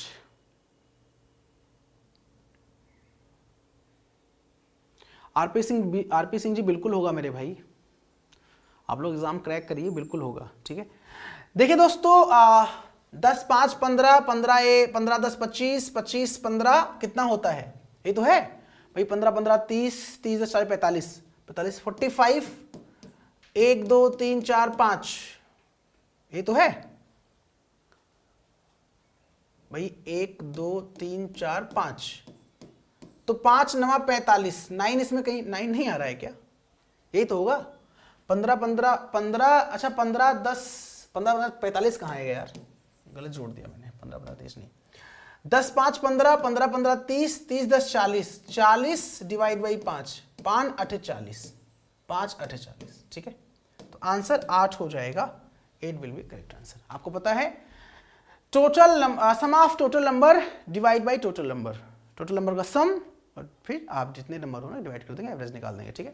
ये फॉर्मूला एवरेज का होता है। आप एग्जाम में कभी कभी एवीजी लिख के आते हैं, एवीजी एवीजी गलत है, एवीजी नहीं होता है, एवरेज लिखते हैं। सम के लिए सम लिखते हैं, इक्वल सम जोड़ने के लिए सम लिखते हैं, ठीक है। एवरेज के लिए एवरेज लिखते हैं। तो कुछ फॉर्मूला है जहां से प्रश्न हमारे परीक्षा में पूछा जाता है एक्सेल के, ठीक है। Which of the following is the basic communication protocol required for computers that use the internet? Internet के लिए जो हम लोग कम्युनिकेशन करते हैं इंटरनेट पर, बेसिक प्रोटोकॉल क्या होता है सबको पता होगा, ठीक है। इनमें से एक बुनियादी संचार प्रोटोकॉल जो इंटरनेट का उपयोग करने वाले कंप्यूटरों के लिए आवश्यक है। फुल एवरेज होगा सर, ना कि एवीजी होगा। वेरी गुड ग्लोबल एजुकेशन जी। नहीं, इसमें कह रहा है कि इनमें से कम्युनिकेशन की बात कर रहा है ना, computers that use the internet. कौन सा? हाँ वेरी गुड सर, मैंने आपका क्लास धनतेरस के दिन पर, I am lucky that I found in on the internet best teacher. पहले कंप्यूटर के कोर्स से डर लगता था, अब मैं इससे डरता नहीं हूँ। अब क्लास इससे मुझसे डरता है। क्या बात है भाई ये कॉन्फिडेंस है आपका भाई, वाओ अमेजिंग, थैंक यू। चलिए दोस्तों, ये हमारा हो जाएगा टीसीपी आईपी। हमारा जो इंटरनेट है वो टीसीपी आईपी पर काम करता है। हमारा इंटरनेट किस पे काम करता है?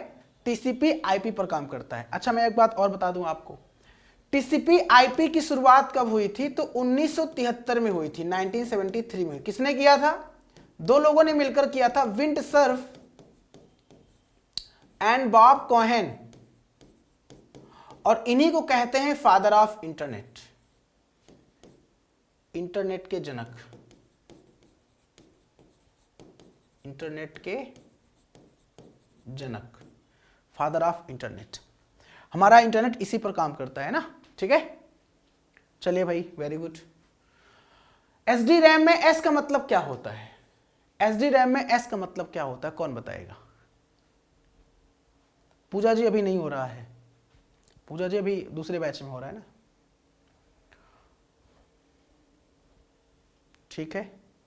तनु शर्मा जी वेरी गुड।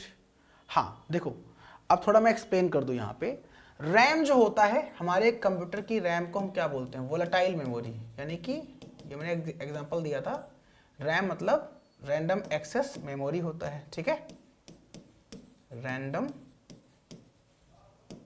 एक्सेस मेमोरी होता है, ठीक है। रैम के दो प्रकार होते हैं, ठीक है। एक डी रैम होता है और एक एस रैम होता है। डी रैम जो होता है वो डायनेमिक रैम होता है, और एस रैम जो होता है स्टैटिक रैम होता है, स्टैटिक रैंडम एक्सेस मेमोरी होता है। अब इसमें फिर आपका एसडी रैम आता है। तो एसडी रैम में एस का मतलब सिंक्रोनस होता है। सिंक्रोनस का मतलब रियल टाइम, सिंक्रोनस आपका आंसर होता है, ठीक है। कई लोग आंसर गलत दे रहे थे, अरे ये स्टैटिक रैम अलग होता है बाबू, ये स्टैटिक रैम होता है, स्टैटिक रैम ये होता है। इसी को कंप्यूटर का कैश मेमोरी कहते हैं। इसी में कंप्यूटर में जो हमारा कैश मेमोरी होता है, इसी को हम लोग कैश मेमोरी के नाम से भी जानते हैं, इसी को हम लोग कैश मेमोरी के नाम से भी जानते हैं, ठीक है। कोई दिक्कत तो नहीं यहाँ पे, कोई समस्या तो नहीं है? बताएं फटाफट जितने भी हमारे फ्रेंड्स यहाँ पर हैं, कोई दिक्कत, कोई समस्या, कोई परेशानी तो नहीं है? चलिए आगे बढ़ते हैं। The unit GBPS which is used these days the measures the capacity of the network link stands for। आपको पता है कि इंटरनेट में हम लोग यूज नहीं करते हैं कि हमारे इंटरनेट की स्पीड इतना MBPS है, इतना GBPS है। हालांकि GBPS स्पीड तो बहुत ज़्यादा ही, मतलब रेयर में ही देखने को मिलता है, बहुत अच्छी स्पीड है GBPS। तो इस फुल फॉर्म क्या होता है ये पूछा गया आपसे।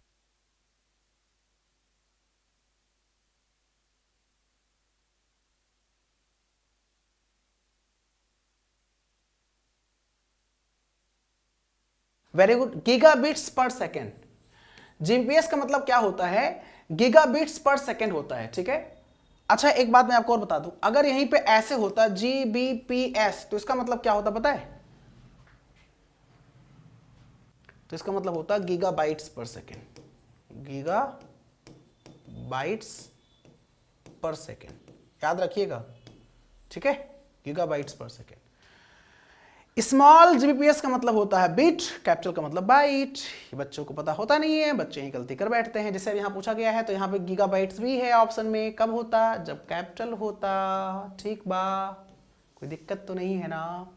इंटरनेट की स्पीड को मेजरमेंट करने का यूनिट होता है, इसे हम जीबीपीएस कहते हैं। ठीक है।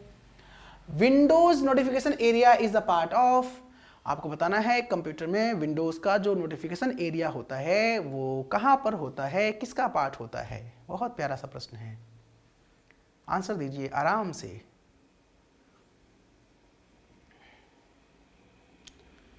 Very good. आपको पता है कि टाइटल जो हमारा टास्क बार होता है सबसे नीचे होता है, सबसे बॉटम पर होता है टास्क बार। और टास्क बार जहां पर हमको कुछ चीज़ें दिखाई देती हैं, जैसे विंडोज़ का नोटिफिकेशन, जो भी नोटिफिकेशन आता है वो टास्क बार के राइट कॉर्नर पे दिखाई देता है। अगर हम कोई डिवाइस ऐड करते हैं तो हमको भी राइट साइड में दिखाई देता है, कोई डिवाइस रिमूव करते हैं तो भी राइट साइड में दिखाई देता है, जहाँ पे डेट एंड टाइम भी हमको राइट साइड में दिखाई देता है। वहीं पे लेफ्ट साइड में हमको क्या दिखाई देता है, लेफ्ट साइड में हमको स्टार्ट मेनू दिखाई देता है। कहाँ पर, टास्क बार में। कहाँ पर दोस्तों, टास्क बार जो कि सबसे बॉटम पर होता है, टास्क बार जो कि सबसे बॉटम पर होता है। बोलो ठीक बा, बोलो। रिसाइकिल बिन, जब हम कोई चीज़ डिलीट करते हैं, कोई फाइल फोल्डर डिलीट करते हैं, रिसाइकिल बिन में जाता है, वहाँ से उसको हम रिस्टोर कर सकते हैं। रिसाइकिल बिन जस्ट लाइक आपके घर के डस्टबिन की तरह होता है। टाइटल बार सबसे टॉप पे होता है। टाइटल बार के टॉप पर राइट कॉर्नर पे कंट्रोल बटन होता है। आपको पता है यहाँ पर कंट्रोल बटन होता है, इसी को हम टाइटल बार के नाम से जानते हैं। ठीक है। A program used to view web page is called. बड़ा आसान सा प्रश्न है, इजी क्वेश्चन से इसका आंसर आपको देना है। हम सबका एक ही मकसद है, चिन टपाक डम। Very good. Control alt del होता है टास्क मैनेजर को ओपन करने के लिए। शिफ्ट सी भी, ESC भी होता है। Very good. वेब ब्राउजर का प्रयोग हम लोग क्यों करते हैं, वेब पेज को देखने के लिए। आपको पता है जब किसी वेबसाइट को ओपन करते हैं, उसका जो पहला पेज होता है, जो हमारे सामने पहला पेज दिखता है, उसको हम वेब पेज के नाम से जानते, होम पेज के नाम से जानते हैं। किसी वेबसाइट का पहला पेज क्या कहलाता है, वो उसका होम पेज कहलाता है। बोलो क्लियर है। Very good. What will be the total number of the cells in a worksheets with only 11 row and 7 columns? 11 row and 7। अगर आपके पास एक्सेल का कोई आपको कोई टेबल बनाना है, उसमें 11 रो हैं और 7 कॉलम हैं, तो कितना नंबर ऑफ सेल बनेगा। आपको पता है ये हमारा होता है कॉलम। वर्टिकल जो होता है कॉलम होता है, और हॉरिजॉन्टल जो होता है ये रो होता है, और छोटे छोटे ब्लॉक जो होते हैं सेल कहलाते हैं। अगर हम 11 रो 7 कॉलम को जोड़ेंगे तो कितना बन जाएगा, 77 हमारा सेल बन जाएगा। ठीक है। आसान सा प्रश्न था, सभी लोगों का आंसर सही होना चाहिए, गलत नहीं होना चाहिए। Okay, very good. इसमें से बताना है MS Word documents are open at particular time. If you want to go through these open documents one by one, which tab will you use. आपको बताना है कि इनमें से 5 MS Word डॉक्यूमेंट्स के विशिष्ट समय पर खुले हुए हैं। यदि आप इनमें से खुले हुए डॉक्यूमेंट्स पर बारी बारी जाना चाहते हैं तो आप किस पर जाएंगे। बड़ा आसान सा प्रश्न है। यानी होता नहीं कि MS Word आपने कई विंडो ओपन कर रखा है और आपको विंडो में स्विच करना, वैसे स्विच करने का शॉर्टकट की भी होता है अल्ट टैब या कंट्रोल टैब। अगर आपको एक ही प्रोग्राम के अंदर स्विच करना है, यानी एक ही प्रोग्राम के अलग अलग विंडो, थोड़ा ध्यान दीजिएगा आप लोग जो मैं बोल रहा हूं। अगर एक ही प्रोग्राम जैसे MS Word के और MS Word के कई विंडो आपने ओपन किया है, मतलब कई फाइल, तो उस प्रोग्राम, चूंकि प्रोग्राम एक ही है तो प्रोग्राम के अंदर स्विच करने के लिए कंट्रोल टैब यूज करेंगे। लेकिन अगर MS Word अलग प्रोग्राम, ब्राउजर अलग प्रोग्राम, MS Excel अलग प्रोग्राम, MS PowerPoint अलग प्रोग्राम, आपने मल्टीपल प्रोग्राम ओपन किया है और उन मल्टीपल प्रोग्राम के अंदर स्विच करना है तो आप अल्ट टैब का यूज करेंगे। ठीक है, तो थोड़ा ये ध्यान दीजिएगा। और आपको पता है व्यू में जाएंगे और व्यू में हमको स्विच विंडो का ऑप्शन मिलता है। तो अगर हमें 5 विंडो बोला गया है कि अगर मान लीजिए यहां पे है ना, ध्यान दीजिएगा, अगर यहां पे 5 विंडो ओपन है, 5 हो, 10 हो, 20 हो, 50 हो, डजंट मैटर। ठीक है, बस ओपन है कई विंडो, स्विच करने के लिए हम व्यू पर जाएंगे। ठीक है, चलो बहुत अच्छा। जिन लोगों को गलत है ना, अब उनको बताइए क्या चाहिए। झापड़, लपोटा, कंटाप, थप्पड़, क्या चाहिए। झापड़, लपोटा, कंटाप, थप्पड़, दिए गए विकल्प में से चुने। जो लोग गलत कर रहे हैं उनको क्या चाहिए। झापड़, लपोटा, कंटाप, थप्पड़, किस ऑप्शन पे आप चूज करें। To add table of contents to MS Word documents, you will select the menu. Table of content कहां मिलता है आपको? बड़ा प्यारा सा प्रश्न है। टेबल ऑफ कंटेंट किस मेनू पे मिलता है आपको? सरकारी option all of the above, इनमें से कोई नहीं। हाँ, आपका सही है Nitish ji, very good Nitish BK जी। आनंद कुमार जी, ओएसआई मॉडल के क्वेश्चंस हो चुके हैं, आप प्रीवियस देखिए आपको दिख जाएगा। लेयर से क्वेश्चंस मैंने करा दिया है, थोड़ी देर पहले कराया था मैंने क्वेश्चंस। रेफरेंस टैब मेनू में आपको टेबल ऑफ कंटेंट दिखता है। जैसे वो आप जब कोई बुक ओपन करते हैं और किसी बुक में आपको पहले वो दिखता नहीं इंडेक्स, कोई बुक ओपन करते हैं उससे पहले आपको इंडेक्स नहीं दिखता है, तो टेबल ऑफ कंटेंट है ना, तो वो रेफरेंस टैब मेनू में आपको दिखता है, ठीक है। और आपको एंड नोट, ये भी इंपॉर्टेंट है, एंड नोट और फुट नोट ये कहाँ दिखता है? ये भी आपको कहाँ दिखेगा? रेफरेंस टैब मेनू में दिखेगा, ठीक है जी। चलिए भाई साहब, किस क्लास का आईपी एड्रेस है? थोड़ी देर पहले मैंने एक्सप्लेन किया था, आप सभी लोग इसका आंसर दे सकते हैं। किस क्लास का आईपी एड्रेस है? फटाफट आंसर दीजिए। हाँ,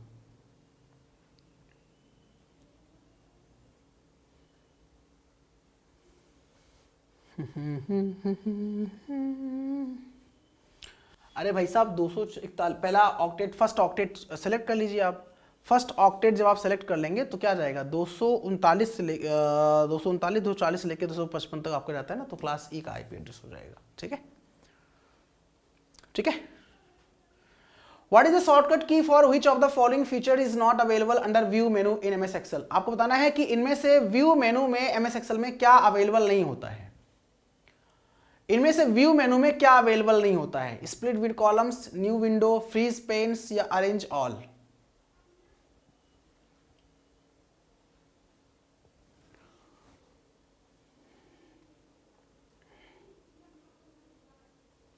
MS एक्सेल के व्यू में क्या? वेरी गुड, स्प्लिट कॉलम थोड़ी ना अवेलेबल होता है, बाकी तो न्यू विंडो, स्विच विंडो, अभी मैंने बताया new window, switch window, zoom option, freeze panes, arrange all, window को अरेंज करना है ना, स्प्लिट कॉलम इन इंसर्ट में होता है। Very good Tanu Sharma ji, you are 100%, you are absolutely right.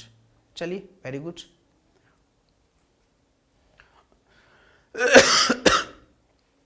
In a class A network, the first bits are the network part of the address and the remaining bits are the part of the address. आपको बताना है class A में network में कितने bit का होता है और जो है होस्ट कितने बिट का होता है क्लास A में। इसका आंसर आपको देना है, सभी लोग आंसर दें। जितने भी हमारे फ्रेंड्स यहाँ पे क्लास कर रहे हैं सभी लोग आंसर देंगे।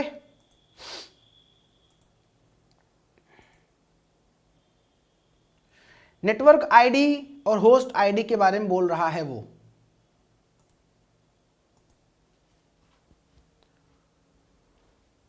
देखो क्लास ए में क्या होता है आपको पता होना चाहिए, आपको ऐसे पता होना चाहिए, class A, class B, class C, class D और क्लास ई, मान लीजिए ऐसे लिखते हैं हम, ठीक है।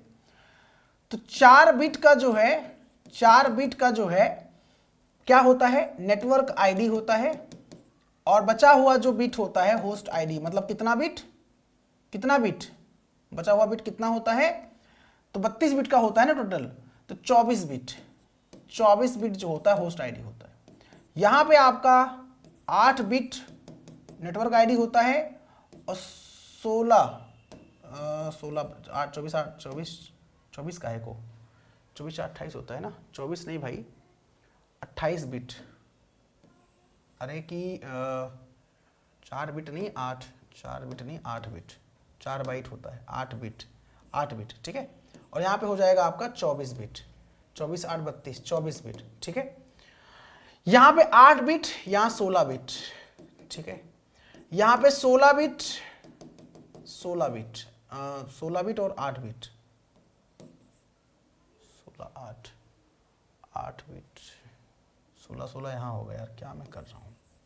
16 यहाँ पे होता है, 16 बिट यहाँ होता है और 16 बिट यहाँ होता है, 16 32, ठीक है। और यहाँ पे 24 बिट होता है, 24 बिट होता है, यहाँ पे 8 बिट होता है, ऐसे होता है, ठीक है। इस दोनों में नहीं होता है, ठीक है। ये बिट वाला है, बाइट वाला पूछता।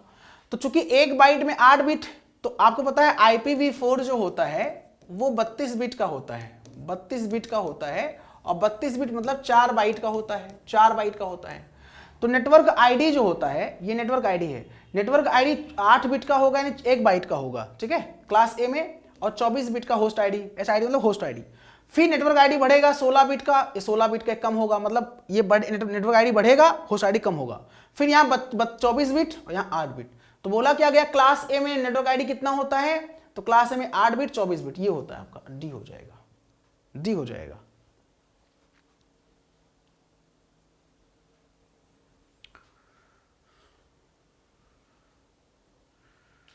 अरे भैया बताया तो मैंने, और मैं एक्सप्लेन कर दूं, डिटेल में एक्सप्लेन कर दूं, कंफ्यूजन नहीं है। वो मैं यहाँ पे बाइट के, मैं यहाँ पे जो यहाँ पे मैंने लिख दिया था ये वो ना बाइट, गलती से दिमाग में बाइट चल रहा था मेरे, तो बाइट नहीं बीट यहाँ लिखना, बाइट भी लिख सकते हो आप, कोई दिक्कत नहीं है, ठीक है। जैसे ऐसे होता है ना, ऐसे होता है, ऐसे बनता है, ठीक है, ऐसे अगर डिटेल में बताएं तो ऐसे बनता है, ठीक है,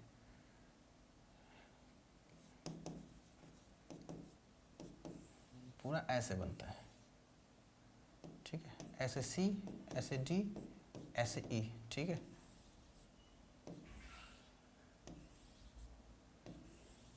ऐसे बनता है, ठीक है। तो फिलहाल डी ई में तो होता नहीं है, डी ई में तो होता नहीं है। अब इसमें 1 2 1 2 3 4, ये 4 आपका 4 हो गया, 1 2 3 4 5 6 7 8, 1 2 3 4 5 6 7 8, तो 1 2 3 ऐसे, मतलब यहाँ पे लिखेंगे ना, तो यहाँ पे 8 बिट का लिख देंगे हम, 8 बिट, और 8 बिट लिख देंगे नेटवर्क आईडी का। बाकी बचा हुआ जितना भी बिट है आपका 24 बिट, 24 बिट हो जाएगा होस्ट आईडी का, होस्ट आईडी का। ऐसे यहाँ पे फिर ये 8 बिट से 16 बिट हो जाएगा, 16 बिट नेटवर्क आईडी, यहाँ 16 बिट होस्ट आईडी। फिर यहाँ पे क्लास सी में 24 bit host ID network ID, और यहाँ पे 8 बिट होस्ट आईडी। बाकी इसमें कुछ नहीं होता है, इसमें कुछ नहीं होता है, ठीक है, ये चीज़। अब 16 किस क्लास का है आप बताइए, 16 अगर आ जाए किस क्लास का है, 16 बिट किस क्लास का है, तो 16 बिट किस में होता है, तो क्लास बी में होता है ना, 16 तो क्लास बी में हो जाएगा 16। 24/8 किस में होता है, 24/8 क्लास किस में होता है, 24/8 आपका जो होता है क्लास सी में होता है, तो क्लास सी हो जाएगा 24/8 का, ठीक है। 4/8 नहीं होता है, 4/8 नहीं होता है, ठीक है, ये ध्यान दीजिएगा, ठीक है। In MS PowerPoint where can you find the options to set the size of slides. अगर स्लाइड्स के साइज को चेंज करना है तो हम कहाँ पे चेंज कर सकते हैं, पावर पॉइंट में स्लाइड्स के साइज को हम कहां पे चेंज कर सकते हैं।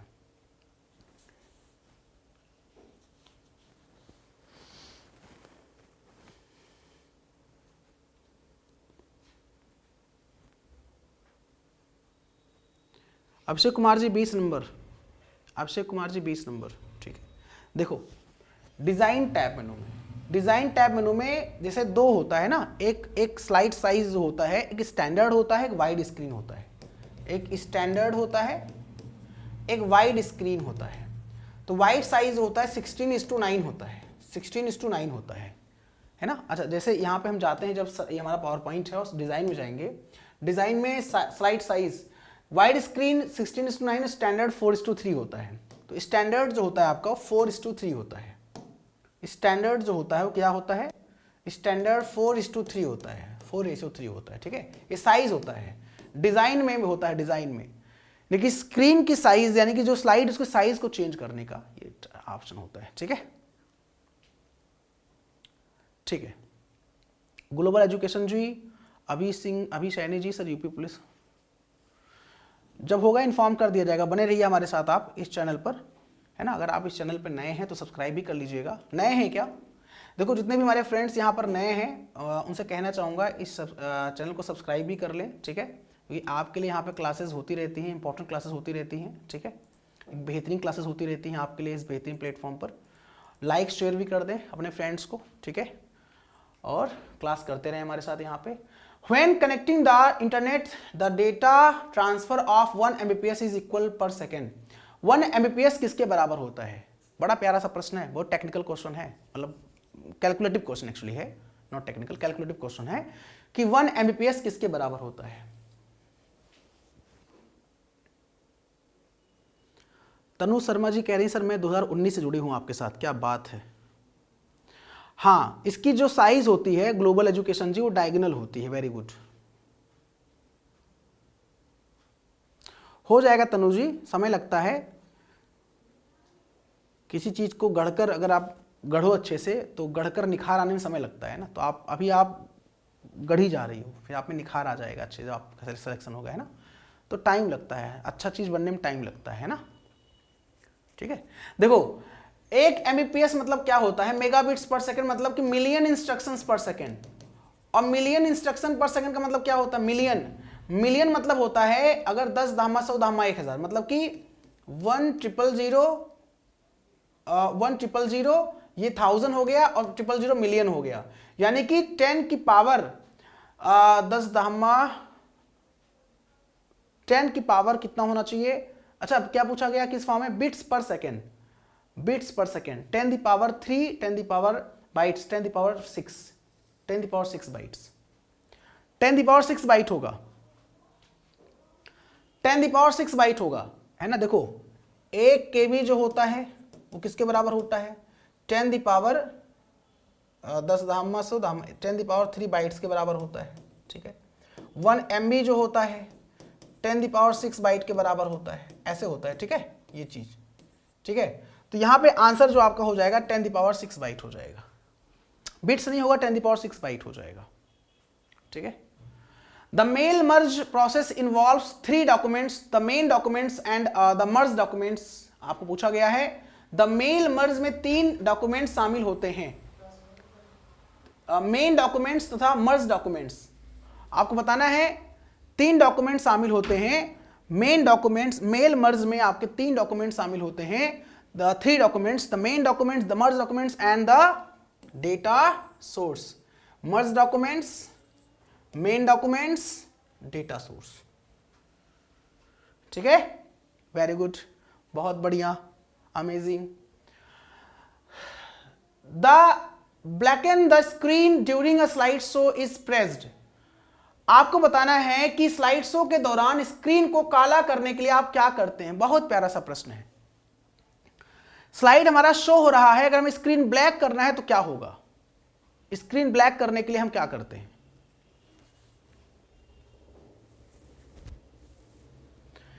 हे भगवान नाकिया कटा लो हमारा। स्क्रीन ब्लैक करने के लिए हम बी करते हैं, और स्क्रीन वाइट कर बी पे आप प्रेस करके देख लेना, स्लाइड शो कराना और स्लाइड शो कराना बी करना, तो ऐसे हो जाएगा, ऐसे हो जाएगा आपका स्क्रीन, ऐसे हो जाएगा black.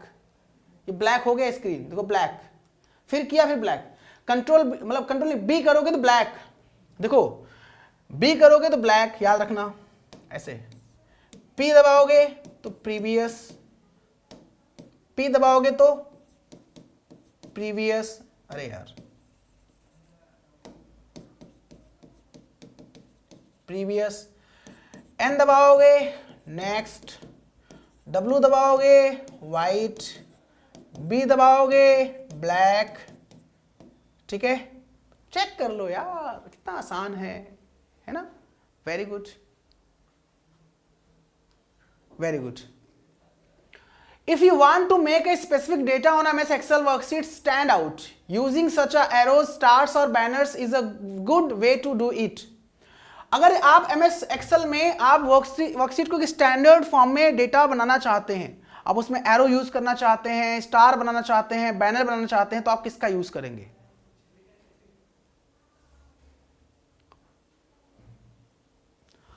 Icons, smart art, chart, shapes.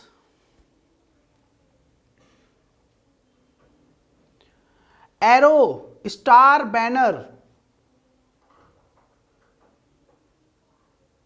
देखो आप देख लो, स्मार्ट आर्ट आंसर दे रहे हो आप, यहां पे देख लो। जैसे एक्सेल मैंने ओपन किया, और एक्सेल में जब मैं एरो बनाना चाहूंगा तो मैं जाऊंगा इंसर्ट में, और इंसर्ट में दोस्तों ऑप्शन क्या होता है, इलस्ट्रेशन होता है, और इलस्ट्रेशन में शेप में जाऊंगा, और शेप में देखो लाइन्स है, रेक्टेंगल है, एरो है, यहां पे लाइन शेप्स में, ये सारे जो ऑप्शन शेप्स में है। जो आप स्मार्ट आर्ट दे रहे हो ना, स्मार्ट आर्ट में सारे अलग लिस्ट, प्रोसेस, साइकिल, हायरार्की, ये सब होता है।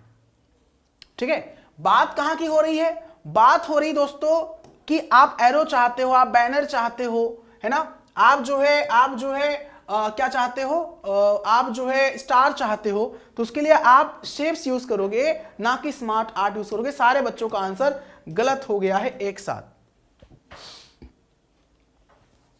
है ना, सारे बच्चों का आंसर गलत हो गया है। आप इंसर्ट में जाइए, इलस्ट्रेशन में जाइए और आप आराम से शेप में जाइए, शेप पे क्लिक करिए। शेप से क्लिक करने के बाद में आप आराम से जो है क्या कर सकते हैं, एरोस, कोई भी सर्कल, रेक्टेंगल, स्टार, बैनर, कुछ भी आप वहां से इंसर्ट कर सकते हैं। ठीक है।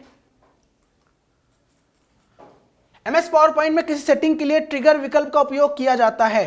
Animation, insert, chart, slide, design, transition. Trigger button का यूज कहां करते हो आप? ट्रिगर,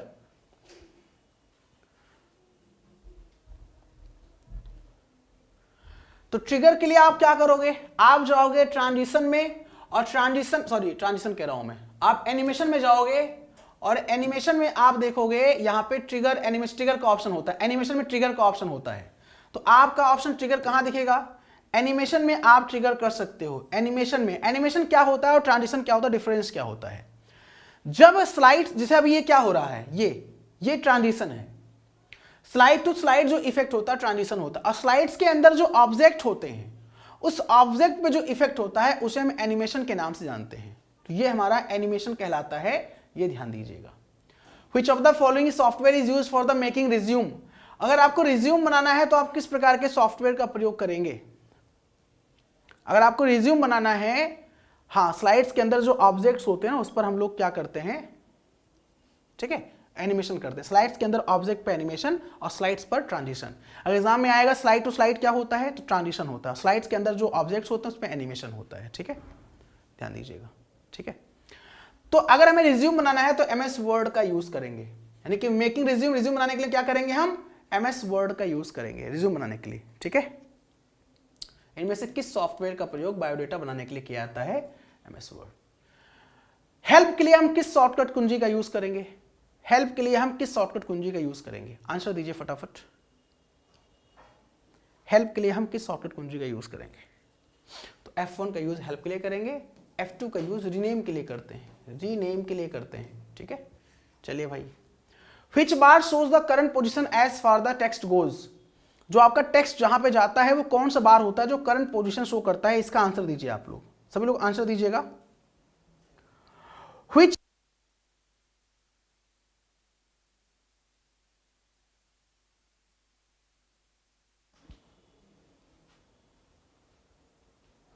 सर मैं आपका पुराना स्टूडेंट हूं, बहुत बहुत बधाई हो आपको, very good. Status bar, status bar मतलब आप जो काम करते हैं, जो काम करते हैं वो सब कहां दिखाई देता है आपको? तो सब स्टेटस बार पे आपको दिखाई देता है, जो भी काम आप करते हैं। ठीक है, कितना वर्ड टाइप किया है, कितना आपने वर्ड टाइप किया, कितना आप जो है पेज यूज कर रहे हो, सब स्टेटस बार पे दिखाई देता है। ठीक है, the name of the word document displays in, word document का नाम प्रदर्शित होता है रिबन पे, टाइटल बार पे, स्टेटस बार पे, होम टैब पे।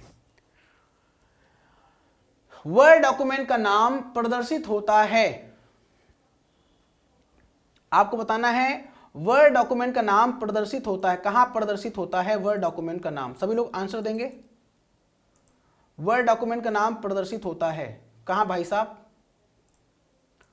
तो वर्ड डॉक्यूमेंट का नाम कहां प्रदर्शित होता है?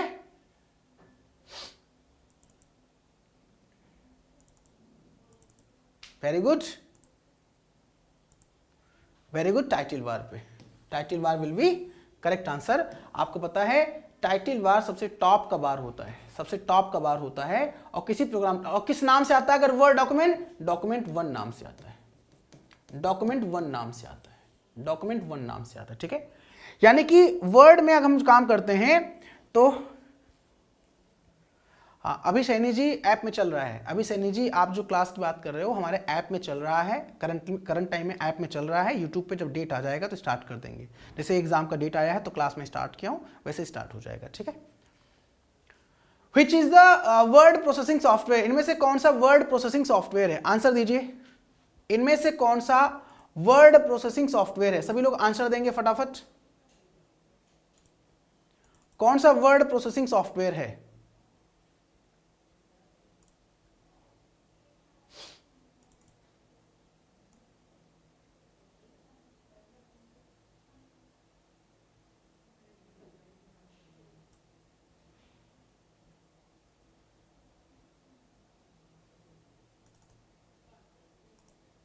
Very good. आंसर क्या हो जाएगा आपका? एमएस क्या? एमएस वर्ड 7 है ना, ये वर्जन आपका 7। ये हमारा क्या है? वर्ड प्रोसेसिंग सॉफ्टवेयर होता है दोस्तों। एमएस वर्ड 7 हमारा क्या है? Word processing software. Google Chrome क्या है? ब्राउजर है। मोजिला फायरफॉक्स क्या है? ब्राउजर है। अवास्ट क्या है? एंटीवायरस सॉफ्टवेयर है। ये क्या है? एंटीवायरस सॉफ्टवेयर है।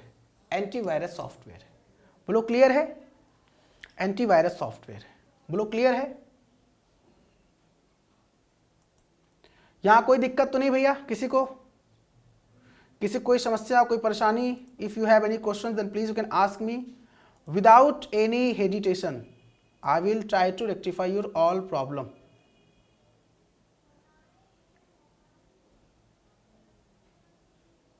एक मिनट रुकिएगा जरा आप लोग।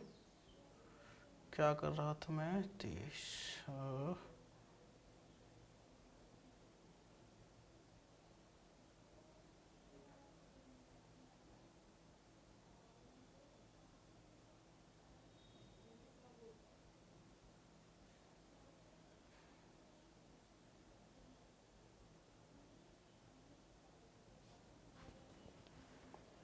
एक मिनट रुकिएगा आप लोग, बस एक मिनट रुकिएगा, जस्ट वेट।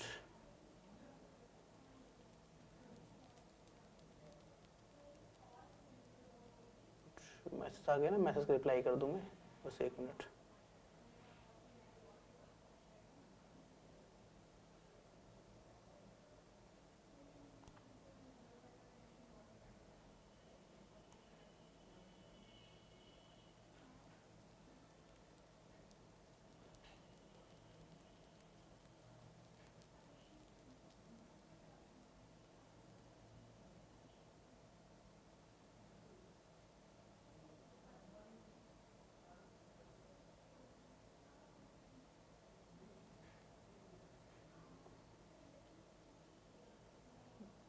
चला गया यार।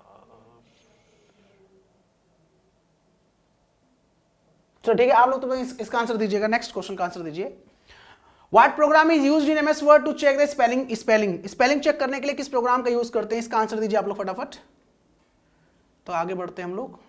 कुछ मुझे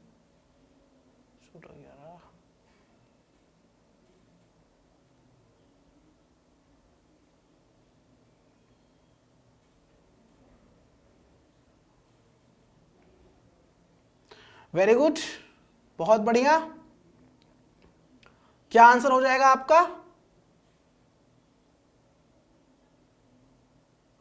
हाँ बहुत बढ़िया, यहां पे आंसर हो जाएगा आपका स्पेलिंग चेक करने के लिए आप यूज करते हो स्पेलिंग एंड ग्रामर। किस टैब मेनू में आपको मिलेगा ये?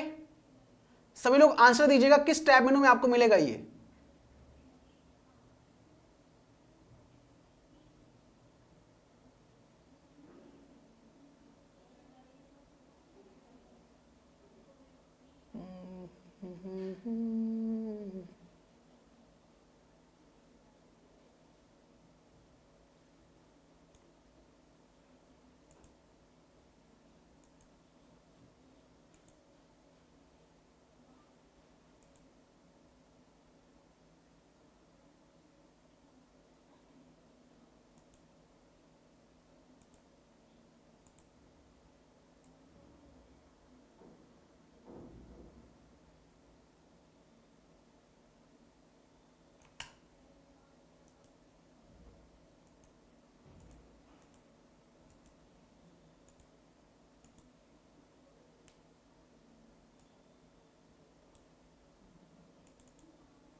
ठीक है, स्पेलिंग एंड ग्रामर आंसर हो जाएगा, ठीक है, spelling grammar will be correct answer.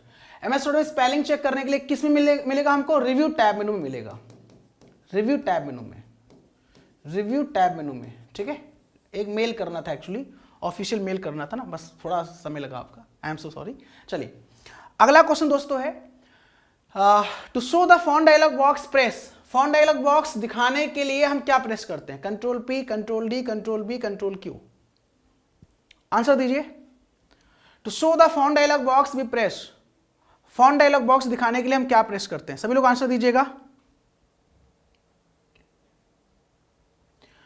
Latest में कौन सा MS ऑफिस चल रहा है? लेटेस्ट में MS ऑफिस चल रहा है, MS ऑफिस का 2021 वर्जन, MS ऑफिस का 2021 वर्जन चल रहा है लेटेस्ट में, लेटेस्ट में चल रहा है, लेटेस्ट में चल रहा है MS ऑफिस का 2021 वर्जन, ठीक है।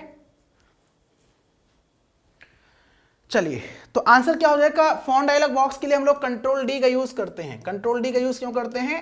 फॉन्ट डायलॉग बॉक्स के लिए करते हैं, फॉन्ट डायलॉग बॉक्स के लिए करते हैं, ठीक है। एक शॉर्टकट की ओर होता है कंट्रोल के साथ में, शिफ्ट के साथ में P या Ctrl+Shift+F, Ctrl+Shift+F भी होता है, ये ध्यान दीजिएगा। अच्छा, इसी शॉर्टकट की का यूज हम Ctrl+D का यूज हम ब्राउजर में क्यों करते हैं? ब्राउजर में हम लोग बुक मार्क्स करने के लिए करते हैं, बुक मार्क्स करने के लिए करते हैं ब्राउजर में।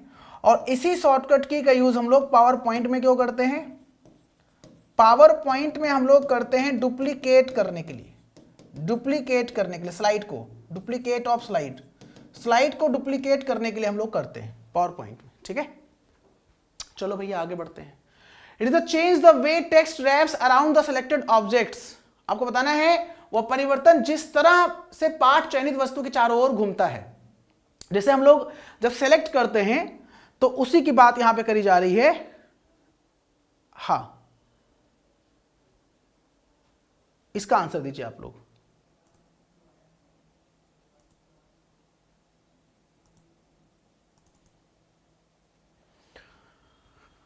इसका आंसर क्या हो जाएगा? Text wrapping, text wrapping will be correct answer. Very good, text wrapping will be correct answer, ठीक है। अगला प्रश्न है in the we can change the view of the documents and set the zoom option. आपको अगर zoom option set करना है तो हम कहां से सेट करेंगे? जूम ऑप्शन कहां सेट करेंगे हम? अगर हमें जूम ऑप्शन सेट करना है तो हम कहां से करेंगे? इसका आंसर आप लोग दीजिएगा।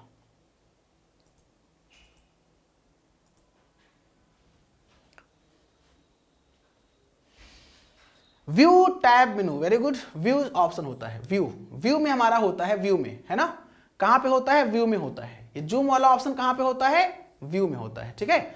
MS वर्ड में मैक्सिमम कितना जूम कर सकते हैं? तो MS वर्ड में मिनिमम 10% जूम मिनिमम और मैक्सिमम 500% जूम करते हैं। कितना करते हैं? 500% जूम करते हैं। वहीं एक्सेल में कितना करते हैं? तो एक्सेल में 10% मिनिमम, मैक्सिमम 400% करते हैं। वहीं पावर पॉइंट में कितना करते हैं? तो पावर पॉइंट में मिनिमम 10% और मैक्सिमम 400% करते हैं जूम। याद रखना है जूम की बात हो रही है, यहाँ पे जूम की बात हो रही है, ठीक है। चलिए बहुत बढ़िया। What is the mean of the booting in the system? ये मैंने स्टार्टिंग बता दिया आपको, आज स्टार्टिंग में बताया था मैंने आपको कि बूटिंग का मतलब क्या होता है, स्टार्टिंग में एक्सप्लेन किया था। इसका आंसर दीजिएगा, सिस्टम में बूटिंग का क्या मतलब होता है।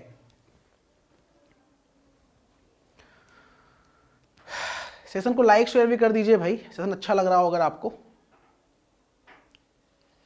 Starting the computer, very good, computer को स्टार्ट करना, स्टार्टिंग कंप्यूटर को स्टार्ट करना, ठीक है, ये होता है।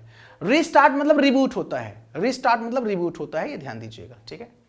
A computer is accurate if but if the result of a computation is false, what is the main reason for it? एक कंप्यूटर सही रिजल्ट देता है लेकिन यदि कंप्यूटर गलत आउटपुट दे रहा है तो उसका कारण क्या है? आंसर दीजिए। एक कंप्यूटर सटीक रिजल्ट देता है लेकिन यदि कंप्यूटर गणना गलत कर रहा है, गलत परिणाम दे रहा है तो क्या इसका मुख्य कारण है? Power failure, the computer circuits, incorrect data entry. अगर हम गलत इनपुट करेंगे तो गलत आउटपुट तो देगा, क्योंकि हमारा कंप्यूटर गीगो पे काम करता है ना। हमारा कंप्यूटर किस पे काम करता है? गीगो पे। गीगो का मतलब होता है गार्बेज इन गार्बेज आउट। अगर हम गार्बेज इनपुट करेंगे तो हमको गार्बेज आउटपुट मिलेगा। बोलो क्लियर है? गार्बेज इन गार्बेज आउट मतलब गीगो, है ना। अगर हम गलत इनपुट करेंगे तो हमको आउटपुट जो मिलेगा वो गलत मिलने वाला है। How many bytes does 4 kilobytes represents, 4 kilobyte में कितने बाइट्स का प्रतिनिधित्व करता है, 4 किलोबाइट कितने बाइट का प्रतिनिधित्व करता है। तो आंसर दे सकते हैं आप लोग आराम से दे सकते हैं आप लोग, कोई दिक्कत नहीं है ना, आराम से। तो आपको पता है जब एक सर आप बहुत अच्छा पढ़ाते हैं, thank you so much Shreyas, क्या नाम है, श्रेया श्री जी, बहुत बहुत धन्यवाद आपका। अरे भाई एक बाइट में 8 बिट, एक बाइट में 8 बिट, ठीक है। तो अच्छा 1 किलोबाइट में 1024 बाइट, तो 4 किलोबाइट में 4 चौक 16, 4 दुनिया 8 9 0 40 96 बाइट, तो आंसर 40 96 हो जाएगा। थोड़ा मैथमेटिकल टाइप क्वेश्चन है, अच्छा क्वेश्चन है, बढ़िया क्वेश्चन है। एस रैम का फुल फॉर्म क्या होता है, अभी मैंने बताया था, एक्सप्लेन किया था। एस रैम का फुल फॉर्म मैंने अभी एक्सप्लेन किया था, 440 96, also Bangladesh border with India, very good. Static random access memory will be correct answer, है ना। और डी रैम मतलब dynamic random access memory. USB का फुल फॉर्म क्या होता है, आपको पता है यूएसबी को भारत के रहने वाले मिस्टर अजय भट्ट ने ही डेवलप किया था, यूएसबी को भारत के रहने वाले मिस्टर अजय भट्ट ने ही डेवलप किया था, मिस्टर अजय भट्ट साहब ने, ठीक है। तो भैया यूनिवर्सल सीरियल बस will be correct answer, USB, ठीक है। 1996 में, वेरी गुड, 1996 में इसको डेवलप किया गया था, ठीक है। Which one of the following is not a form of data storage media, इनमें से कौन सा डेटा स्टोरेज मीडिया नहीं है, मतलब जो डेटा स्टोर करता है ना वो मीडिया नहीं है, आंसर बताइए। डेटा स्टोरेज मीडिया नहीं है। We like your teaching style sir ji, Shreya Shri ji, बहुत बहुत धन्यवाद। देखो मैं आपको बता दूं पीडीएफ कहाँ मिलेगा आपको, ये मेरा इंस्टाग्राम आईडी है, मेरा इंस्टाग्राम आईडी, हमसे जुड़ने के लिए आप मेरा इंस्टाग्राम आईडी फॉलो कर सकते हैं। ये मेरा इंस्टाग्राम आईडी है धीर.सिंह0291, ये हमारा इंस्टाग्राम आईडी है, ठीक है। इस इंस्टाग्राम आईडी पर हमको आप फॉलो भी कर सकते हैं, हमसे आप कनेक्ट हो सकते हैं, हमसे आप ज्वाइन हो सकते हैं, हमें मैसेज कर सकते हैं। आपको अपने टेलीग्राम का हम लिंक दे देंगे, टेलीग्राम के लिंक से क्या होगा कि आपको मैं इस कंप्यूटर क्लास का पीडीएफ वहाँ भेज दूंगा। तो टेलीग्राम भी आप ज्वाइन कर सकते हैं, स्टडी विद धीरेन्द्र नाम से है डायरेक्ट, लेकिन डायरेक्ट सर्च करने पर अगर टेलीग्राम नहीं मिल रहा है आपको, क्योंकि बहुत सारे लोग हमारे नाम का आईडी बना रखे हैं स्टडी विद धीरेन्द्र, तो आप ये मेरा पर्सनल जो है इंस्टाग्राम आईडी है, इसको आप सर्च करिए, फॉलो करिए, मुझे मैसेज करिए, मैं टेलीग्राम का लिंक दूंगा अपने, मैं वहाँ टेलीग्राम पीडीएफ आप ले लीजिए आराम से, ठीक है। डेटाबेस कोई स्टोरेज मीडिया नहीं होता है, डेटाबेस कोई स्टोरेज मीडिया नहीं होता है। मैग्नेटिक टेप होता है, मैग्नेटिक डिस्क होता है, ऑप्टिकल डिस्क होता है, डेटाबेस नहीं होता है, ठीक है। Which one of the following is not input device, इनमें से कौन सा इनपुट डिवाइस नहीं है, बड़ा प्यारा सा प्रश्न है, इनमें से कौन सा इनपुट डिवाइस नहीं है। सर पूरे यूट्यूब पर आपसे अच्छा कोई भी कंप्यूटर नहीं पढ़ा सकता, यह आपका मेरे लिए प्रीशियस वर्ड, प्रीशियस कमेंट्स, यह आपका प्रीशियस लव है मेरे लिए। मैं प्रयास करूंगा मैं और बेहतर करने का, इससे बेहतर करने का भी प्रयास करूंगा मैं, क्योंकि आप लोगों के विश्वास को, आप लोगों के ट्रस्ट को, आप लोगों के प्यार को मैं और अच्छा करना चाहता हूँ, बेहतर करना चाहता हूँ। तो इसमें से जो टैबलेट है, टैबलेट ये हमारा इनपुट डिवाइस नहीं है। मिडी भी हमारा होता है इनपुट डिवाइस, मिडी हमारा जो होता है वो ऑडियो इनपुट डिवाइस होता है, ऑडियो इनपुट डिवाइस होता है मिडी, ठीक है। इसका फुल फॉर्म क्या होता है, musical instrument, musical instrument digital interface, ठीक है, ये होता है इसका फुल फॉर्म, ठीक है। सारे इनपुट डिवाइस हैं, टैबलेट इनपुट डिवाइस नहीं होता है। Which one of the following is groups contain graphical file extension, इसमें से ग्राफिकल फाइल एक्सटेंशन ग्रुप कौन सा होता है, इनमें से ग्राफिकल फाइल एक्सटेंशन ग्रुप कौन सा होता है, मतलब जो ग्राफिकल फाइल एक्सटेंशन ग्रुप होता है इमेज का, तो एक्सटेंशन नेम क्या होता है, किसी फाइल को मतलब उसकी टाइप को आइडेंटिफाई करना, वो पर्टिकुलर एक्सटेंशन कहलाता है। जैसे यहाँ पे जेपीजी, जीआईएफ, बीएमपी, ये हमारा एक इमेज का ग्रुप है। जेपीजी जो होता है इसका फुल फॉर्म क्या होता है, ज्वाइंट फोटोग्राफिक्स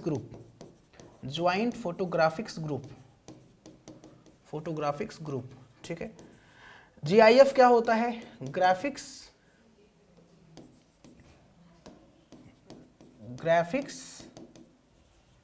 इंटरचेंज फॉर्मेट, और बीएमपी होता है bit map picture, bit map picture, ठीक है, ये होता है, ठीक है। तो आंसर ये हो जाएगा आपका, ठीक है। Which of the following in natural element is primary element in computer chips? Computer chip के लिए कौन सा नेचुरल एलिमेंट प्राइमरी एलिमेंट है? कंप्यूटर चिप, कंप्यूटर चिप के लिए कौन सा नेचुरल प्राइमरी एलिमेंट है? Very good, silicon. भारत में किस शहर को सिलिकॉन कहते हैं? बेंगलुरु, आपको पता है, बेंगलुरु को सिलिकॉन शहर कहते हैं, ठीक है। माइक्रोसॉफ्ट कंपनी को स्टैब्लिश कब किया गया था? माइक्रोसॉफ्ट कंपनी को स्टैब्लिश कब किया गया था? तो 1975, 1975 में माइक्रोसॉफ्ट को स्टैब्लिश किया गया था by Bill Gates and Paul Allen के द्वारा, ठीक है। दोस्तों अभी तो क्वेश्चंस बहुत सारे हैं, जो कि मेरा एक क्लास और भी लगा हुआ है, तो मुझे वहां जाना पड़ेगा, ठीक है। अभी और भी सारे क्वेश्चंस हैं, लेकिन चलिए कोई नहीं, इतना क्वेश्चंस मैंने डिस्कस किया है, एनफ है आपके लिए। और बाकी इससे प्रीवियस क्लासेस को भी आप देखिए, ठीक है। एक प्रीवियस क्लासेस जो मैंने दिया है वो देखिए आप लोग। आपके एग्जाम के लिए बेस्ट ऑफ लक है। मैंने बहुत अच्छे से चीज़ों को एक्सप्लेन करने का प्रयास किया है, डेप्थ में एक्सप्लेन करने का प्रयास किया है, डिटेल में एक्सप्लेन करने का प्रयास किया है।